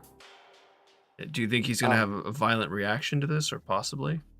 No, I don't. Ask him. Does he mind? Just for his own, like for She's our, just for our holding it good. out to him. She's offering him the bicarbonate, and he just looks at Okay. it, looks at her. He's like, he's cooperating so far. He realizes what we're doing. It's no harm in asking him. She puts her hand on his shoulder and goes, "Trust me, it's gonna be okay. Just eat this." And so he nods and eats it. Good. You're gonna start to feel better and then worse. So we need to get you to a hospital. We need to get him chelation therapy treatment almost immediately. I assume looking at, and she like points over to all of the toxic substances on the kitchen that she spotted on the way in. He's been eating those, so he will get heavy metal poisoning once the fungus dies off. So we need to get him to a hospital now because we don't have the equipment for that here. Wouldn't taking him to a hospital risk everyone in the hospital catching as well? Not if he keeps eating the Assuming that, neutralizing okay. agent. Yes. Gotcha. Alright, well, let's, should we burn his clothes? Weird question. Yes. This goes back Okay. to the question I was asking in the chat noodle. Like, how much do we overthink this? I would say, you have chemical agent, you can spray him down, you can get him, stark fucking naked if you want and hose him down, in a shower, he's got a shower, so, Right. or, I just assume, if you say, let's clean him up, you're just going to clean them up. You guys are worried about Okay, contamination. It's valid in this particular operation. Other ones, I'll be like, guys, you don't need to worry about it. But here, it's like, no, it's probably a good idea to mention to me that you're cleaning up everything. Yeah. Yeah. So I'll give him like a pair of like sweatpants and shirt from my luggage, and I'm gonna burn all of his clothes. Okay, yeah. So it's fresh, and we'll clean him too, and decontaminate him. Yep, you scrub him down in the shower, decontaminate him, put him in the new clothes, and get him out the fucking place as quickly as possible. Haul ass to a hospital. It's a few early questions from the hospital staff, But like we're making sure he's isolated when he gets there. Yeah. So you go in, you flash the badges, and you're like, look. Jimenez helps. She shows her credentials as a doctor, you know, like all that sort of stuff, scientist, and she's like, trust me, just give him the bicarb, put him on chelation treatment, keep it up for the next 2 weeks, 3 weeks, and he'll be fine. And they're like, kind of like, and like, you know, you're all just like, just fucking trust us. And he already, like, by the time you get to the hospital, Dr. Halsey's already a bit like more lucid, less kind of, on the questions, and more like, you know, For the record, we've also pocketed the entire kitchen stash of bicarb of soda. Okay. Yeah. I mean, it's easy to pick up that shit, so yeah. But yeah, you've each got a pot of bicarbonate of soda on you, let's say, that you can just chow down on whenever you feel like. Spoonfuls. Nom nom nom nom. Yeah. Tasty, tasty bicarb. I will take. Oh, sorry. You okay? I was gonna say, while we are in the good doctor's near him, I will get his phone and I'll get Janet's number. Okay. And then I'll phone Janet on my burner phone. Okay. She picks up. Hello. Hi there, Janet. It's just consultant Blazer. Oh. Just phoning you up, double check, just to let you know we've checked in with the good doctor. Looking rough for rep. Looking rough. Carting him off to the hospital. He should be all right. Just as an advisory, if you have any bicarb of soda in your house, I would suggest a spoonful of that every couple of hours. Be right as rain. Okay. Mixed with water, it's tastier that way. Yeah. Thank Only you. if she's loads of showing cake. symptoms. Thanks for But the call. Please send the doctor my best. I hope he's okay. He should be fine. He's in hospital. A couple of weeks recovery. He'll be fine. Good. Yeah. Let me know if I can do anything. No worries. Take care now. Bye then. Bye bye. Click. It may be too late to ask this, but while we were like giving him the once over and examining him, was there any like obvious physical? I know you said he looked sick, but did he have maybe like puffy eyes or something out of the ordinary that would be kind of like a physical indicator that they are infected? Not really, no. Other than the fact that they just look sick. Yeah, and that they Okay. was eating toxic substances. Yeah. I think was probably the main. That's obvious, but yeah. Okay. I'm just more thinking of like early symptoms in ourselves that we can look out for. But I guess if any of us feel sick, we can just start smashing bicarb clockwork wise now. just do it anyway. Okay, yeah, Yeah. that's fair.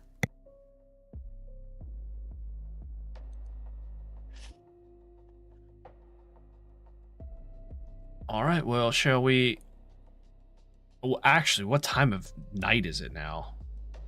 It's quite late now. Okay, I was gonna say should we go to the wife's house, but this is a little late for house call. I don't think it will matter given the state of infection we're assuming she will be in, so we should go. If you do decide to take a rest, Parker will use his sleep disorderness to volunteer to just park outside the White House and just watch it. Stake out, whatever. Why don't we drop off Sarah at the hotel and then we'll go make a house call and come rest afterwards?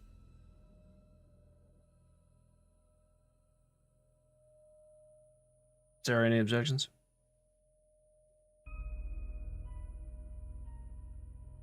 No, not for me.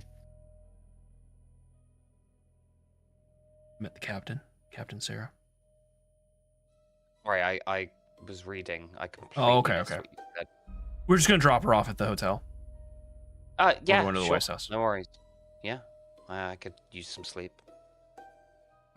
We'll be back in an hour or so. Okay.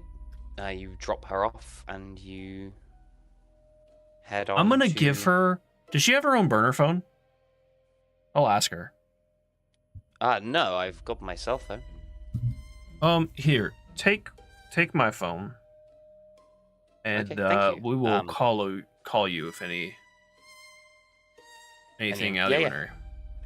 I assume you have like Clive's burner number in the history or Yeah. something. It would actually probably only have like 4 numbers in it, maybe 5, and it'd be Clive Parker, Black Stone, and maybe a couple others, but that's it. Yeah. Okay. Cool. She takes the phone and she heads into the motel. You guys drive to the suburban house that I described earlier. The flat lots, many trees, blah, blah, blah, blah, blah. And you go to... I can't remember her fucking name. Mrs. Jacobs. So I don't think you said her first name. You don't know her first name.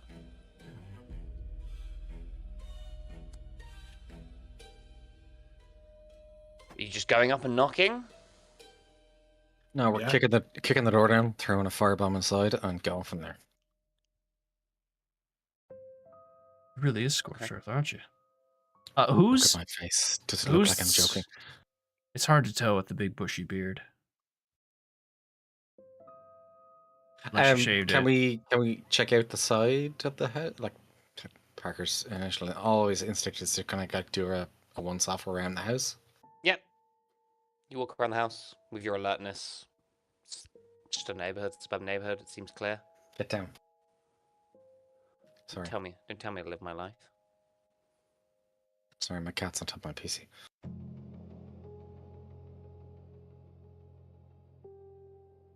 Little bastard. Yeah, no, we do the once over. So. Yeah, seems clear. Yeah, I guess. There's knock on the door just a then? classic suburban neighborhood. You knock on the door. It's like, Can we look in the windows? yeah, curtains are pulled, and some other ones the lights are off, and you can see into like a kitchen. No movement. We can't see anyone in particular. Not in the downstairs, no. That's like 11 o'clock, right? Yeah, half 10, 11, something like that. A bit of an early sleep time, but okay. Is there a way to climb up, like a shutter or something, to see into the second floor? Yeah, there's like a trestle on one of the walls, like, you know, like a vine Yeah. crisscross Okay, trestle thing yeah. that you can get up. Yeah. I'm gonna take a look. I'm gonna go ahead and climb up and take a look inside. Okay. You peek in.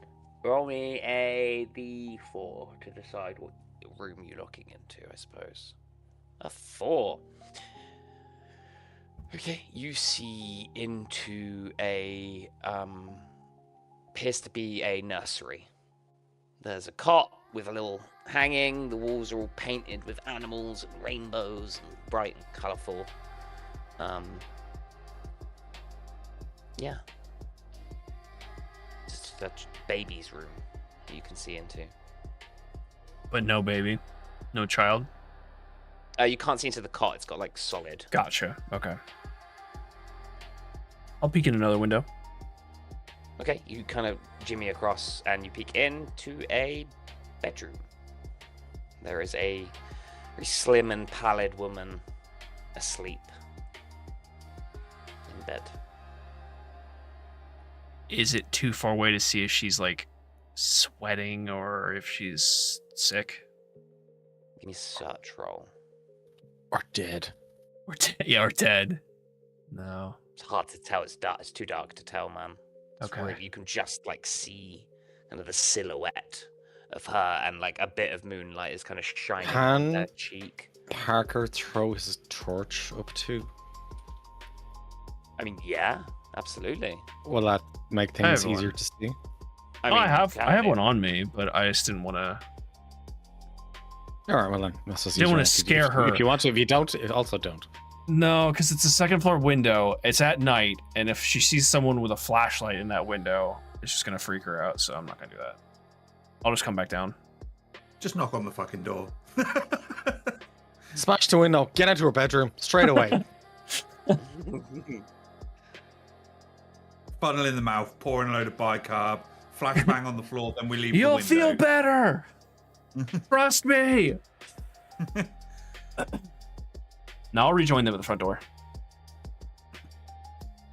Okay. You head down, climbing down carefully, making your way over to the front door. You knock. Yeah. Boom, boom, boom, boom, boom. You see the light upstairs flicks on. Hear the sound of footsteps hitting stairs. Blah, blah, blah, blah. Door opens and you see a very slim and pallid-looking woman. Brown hair. She's a bit sweaty. And she, very much like Dr. Halsey, is kind of vague in the eyes. Sorry for the time. I'm sorry to disturb you. Yeah, sorry. Who are you? Flash badges. What? Oh, Consultant Blazer with the EPA, working with the FBI. Apologies about the time and the disturbance. yeah. I'm. Is this about Fred? It is about Fred, but related to. Okay. How have you been? Sorry. Yeah. Come in if you like. Yeah. I can put on a pot of decaf, but a pot. If you'll forgive us, we need to suit up before we come into the home, because I assume this is where Fred, passed. Yeah. Okay. If it's okay for us to access, we're just going to suit up and then we'll be inside. Okay. Okay, yeah, we'll hazmat up and then go in. Okay. You go in. The downstairs there's like living room, the kitchen, blah blah blah. She heads into the kitchen. You guys follow her in? Yes. Yeah, we'll go into the kitchen. Okay.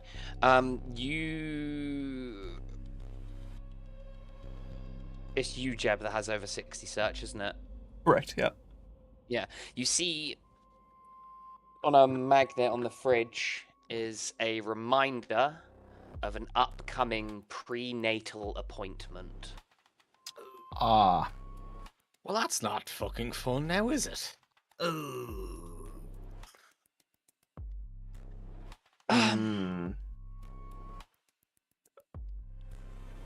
And she walks into the kitchen, she picks up the coffee and she begins to fill it up like the pot. Now, ma'am, I hate to just cut the mustard, as it were. Aside from mentally, obviously, in the wake of Fred's passing, how have you been feeling physically? The coffee pot begins to overflow with water. That's our mark. Clive will steady her hand. He'll tip it upright and then like move the thing to the side so she's not continually pouring. Ma'am. She's not pouring. She's filling it up, and it just begins to, like she's starting to and it just overflows. Yeah. I said the kettle. I suppose it would be. Yeah, would be overflowing. so yeah, Clive uprights her hand. It's like, ma'am. Yeah. You zoned out a bit. You're a little bit tired. I was asking how you've been feeling physically since Fred's passing. Bit sick, but I figured it's just the flu.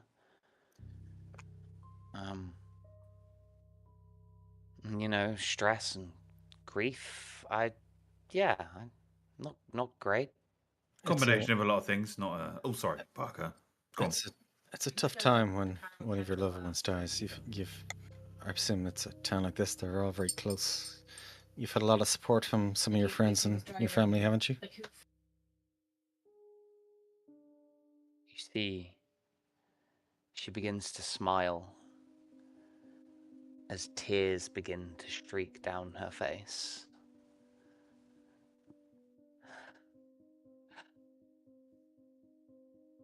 I see us shining among the stars. Forever. We'll be among the star people. Well, that's not good. Parker's in front of her and gestures to the others behind his back, just kind of like his arm is behind his back, his wrist is on his spine, and he's just gesturing away while he's talking to her. Me and my baby will fly forever. Ma'am, could I interest you in bicarbonate of soda?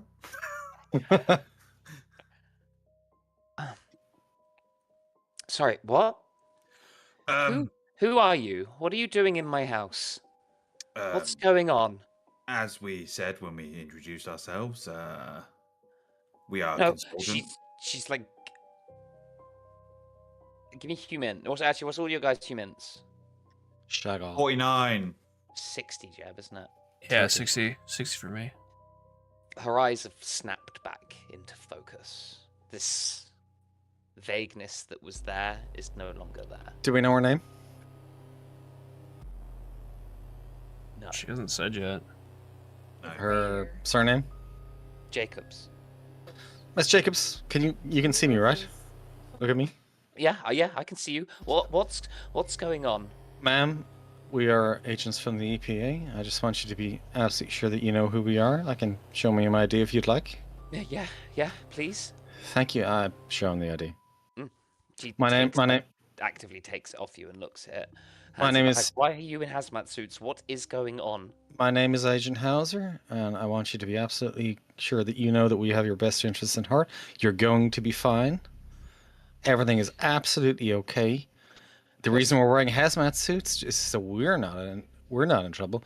There is a yes, you maybe think that you are in trouble right now, and maybe you are, but there is a very simple solution to that. We're going to give it to you right now, and you'll be absolutely fine. Are you okay with that? I am going to need a persuade roll, partner. Can I help? This is happening in the moment. Given that my persuade is absolutely fucking awful.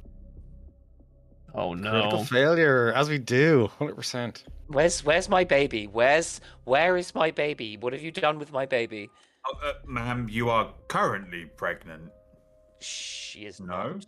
Oh, she's She not. Is not pregnant. Oh, Ma'am, wait, ma'am, did you say didn't come to prenatal? front. She is pallid and slim, I said. No. Ma'am, The thing I saw in the fridge. It's prenatal. Yeah. Okay. I just want to make sure I heard you correctly. For 2 weeks from now, a prenatal appointment. So she's not pregnant. She doesn't was physically look- pregnant. Are there any pictures of her in the room of her being pregnant? Yes. How heavily? Six It wouldn't have been months. very. Six It wouldn't have been months. very if she had a prenatal cat. No. What? I'm having a moment. 6 Something Okay, months. so took- she was. I think we could take this as she was pregnant, but you know. Mm-hmm. But she should still. be Ma'am, pregnant. have She you doesn't- checked the other room for your baby? She goes pushing past and heads upstairs. We'll follow. Okay. I'm not. Okay. I'm gonna take a look around. Give me. Parker will follow and be deliberately within melee range when it kicks off. If it What kicks off. What is your obsession with wanting to murder the innocent?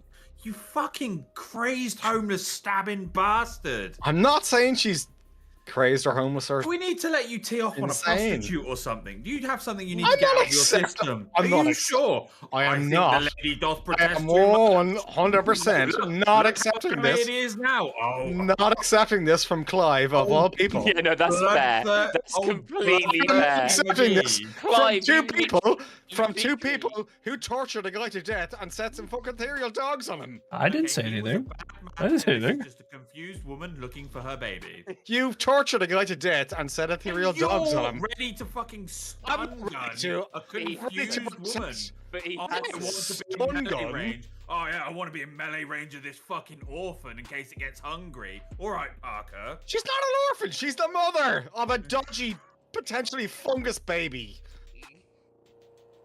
Also, Clive, for the Clive, no, record, hang on. Everyone, Also, everyone, for the everyone record, his sharp. sanity is- No, everyone sharp. Everyone sharp. D, about Yeah. half an hour ago, you were screaming about how you should kill them all. Shut Yeah, up. I know. You are completely in the wrong on this. Oh, argument. I'm sorry, absolutely my dude. aware. I'm sorry, my dude. I'm absolutely aware. Wolfman I would- catching strays is I was- absolutely Also, hilarious. I would also like to point Point- out that Jeb's down in the kitchen just spinning the cylinder on his revolver, just taking a look around. Also, can I point out that of the people in this metaphysical room, Parker is the one with the least body count, and Dave above table is the fucking pacifist in the other game. Well, you did have that moment. You have killed a guy. Well, I killed a guy once. Yeah, fair enough. And maybe, whatever. I think it's twice. So now. you were a I think it is pacifist. twice, yeah. Was a pacifist, yes. No, but yes, Parker is 100% in raging paranoia mode. You are entirely correct. He has no reason to suspect. Well, he does have reason to suspect this woman of being dodgy. She may turn at any particular moment, and his point is that when she does, if she does, he wants to make sure that he's there to He's ready. Yeah. I deal mean, with to it. be fair, And both are valid for you guys because the last mission you Yeah, had with yeah, the 100%. fungus, you lost someone. So it makes sense that both of you are on I know, extreme it's edge. like, I don't know how much of that Clive imparted to Parker in game, but like, No. it's very much a case of Parker doesn't need to explain this to Clive. Clive should know this shit already. He does. I just wanted to like laugh because you were like, I want to It's be in LA range. Just want to Use fuck, mother. fuck with me. Everything is normal. Yeah, But- totally but normal. yes. Yeah. Yeah. No, I get that. That's cool. Jeb, give me either Hmm? a search or a forensics. Oh, forensics all the way. Fuck. Oh wait, hang on. Sorry, you didn't need to roll your forensics. is Okay, above. I will. Sorry. I will Second, untick second. it. It's my fault. As they head upstairs, Jeb, you start to just look around. You peek here and there, looking for anything in particular. And your eyes catch an air vent up on the wall. Like an air filter, sorry. Mm-hmm. And it, as you walk past, the light that's been turned on in the kitchen just catches it right in the corner of your eye, and it shimmers ever so slightly. In a weird, somewhat recognizable way. You head up, pull the cover off, and clogged up inside the filter, more of these fungal spores.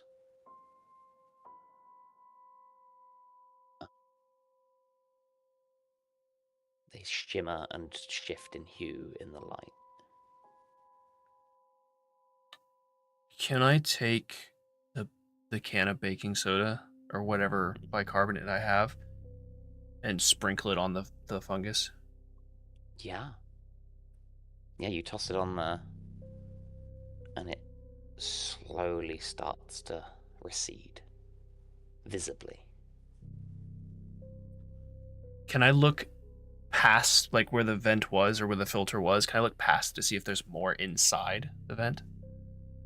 Or did most So of it's the... like, Good. it's, yeah, I mean, it's clogged up in the filter, it looks like. okay, it there's all got nothing caught up there. wrong. Okay, got it. Yeah.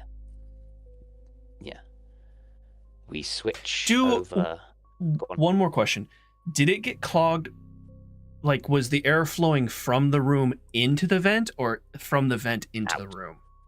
So from Out. the room Oh, into okay. the vent, yeah. Got it, From okay. inside the house out, yeah. Parker and Clive, you follow this woman up into the nursery room. She's rushing, frantic, flicks the light on and rushes over to the cot. Okay. I'm really, really sorry. I don't know what's going on. Where are you guys? At the risk of an impending sanity roll, can Parker walk forward towards the cot? I'm at the doorway. Standing at the doorway. Like Parker will probably gesture to Clive to stay there and, you know, Yeah, no, he's blocking the doorway. ready himself. But he will move forward to see exactly what she sees in the cot. I'm fine. I've got 38 sanity now. This is like 14 more than I had before this game. He stands, arms like either side of the cot, looking down into it, smiling, making cooing noises to the baby as you slowly approach Parker. For the record, there is a tear gas behind my back. Tear gas grenade prepared by Tear my gas grenade, heart thudum, thudum, thudum, thudum, thudum, thumping in your ears, Parker, as you slowly approach the cot. You peek over, you see the small hand of a child. Deep red skin. You come in further, glowing red eyes with black. Is it sclera irises? I don't know, the outside. The bit that's white is black. Yeah, A gotcha. small baby. Tell me there's not an image for this, is there? Oh God, Jesus Christ, Noodle. that is haunting. I need you to make me a sanity roll, please, Parker. It is no longer perfectly human. 1d4, please. Oh, that's all of that gone, my guy. No projection for you. The baby lying in the bed. You see patches of its skin replaced by this fungus, this shifting colours on it, the red glinting with deep purples and blacks and greens. The mother smiles at the baby, completely oblivious to its nature. And I think that's where we're gonna end tonight's session. Can I make one Oh, movement? Yes. is it Scream? Nope. Parker will remove his arm from behind his back and drop the grenade. As in, drop it. Big, As in the tear. I think I said tear gas, didn't I? big ass, yeah. You did, yeah. I think I said tear gas. He will drop the tear gas grenade, and obviously he can't move and do an action at the same time. But like, for flavor's sake, it's kind of a case of he's literally dropping it and backing away at the same time. And you've pulled the pin, and He's pulled the pin. The grenade is off. It's gonna go off in the next second or so. so yeah, you think 2 steps back And backs off. as the camera cuts to black. And we end our session there. Were you about to murder a wife, mother and child? I mean, is it murder? Is it really murder? Welcome to Delta Green Extremophilia, gents. Of all Wow. people, I didn't think D would be the one to ask that question. Yeah, no, I'm just asking if I need to go get the RPG or not. Dunno, who knows? RPG a baby. I love how you're like, there better not be a picture for this noodle. Oh yes, there is. It comes with the module. That's not me. That's from the module itself. That's terrifying. What I really fucking love is the Peter F. Hamilton reference from the module. That is, I creased at that time, that particular moment. Yeah, it's good. I've read that entire series. Like when I said you can kill a small dog with this, you can 100% kill a small dog with this book. It is huge. Yeah, that's fair. It is a big fat science fiction book. I still think that's a weird barometer for the size of book, but okay. It's a quote I heard years ago, and it stuck with me. It's kind of like, that is actually incredibly accurate. That's, yeah, you're really good. Nice session, everyone.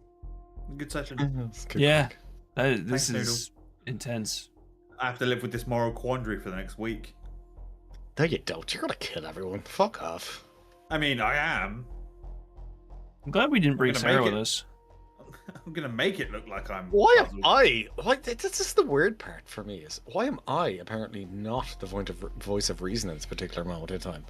Nothing. I just wanted to get my digs in, and you're still hung up about it, which means I win. Still, it's like I'm normally the one who's like, don't kill people, and everyone else is like, no, shoot them in the face, go for it, go nuts. Also, gentlemen, we have some dice to roll. Oh, we do. That too. Yeah. Clive, give it to me first. You've got 3. This is the least murder hobo we've been in all our missions. It is true. Hold on, where is it? It is 2, 1, meant- 2. Oh, I'll yeah. do it. Yeah, cool. Jeb, give me 3. Yeah, it's 3. Ooh, 4, sir. 3, 1. Nice. Which is actually perfect. And I think, Parker, you've actually got 1, 2, 3, 5. 5, yeah. 8.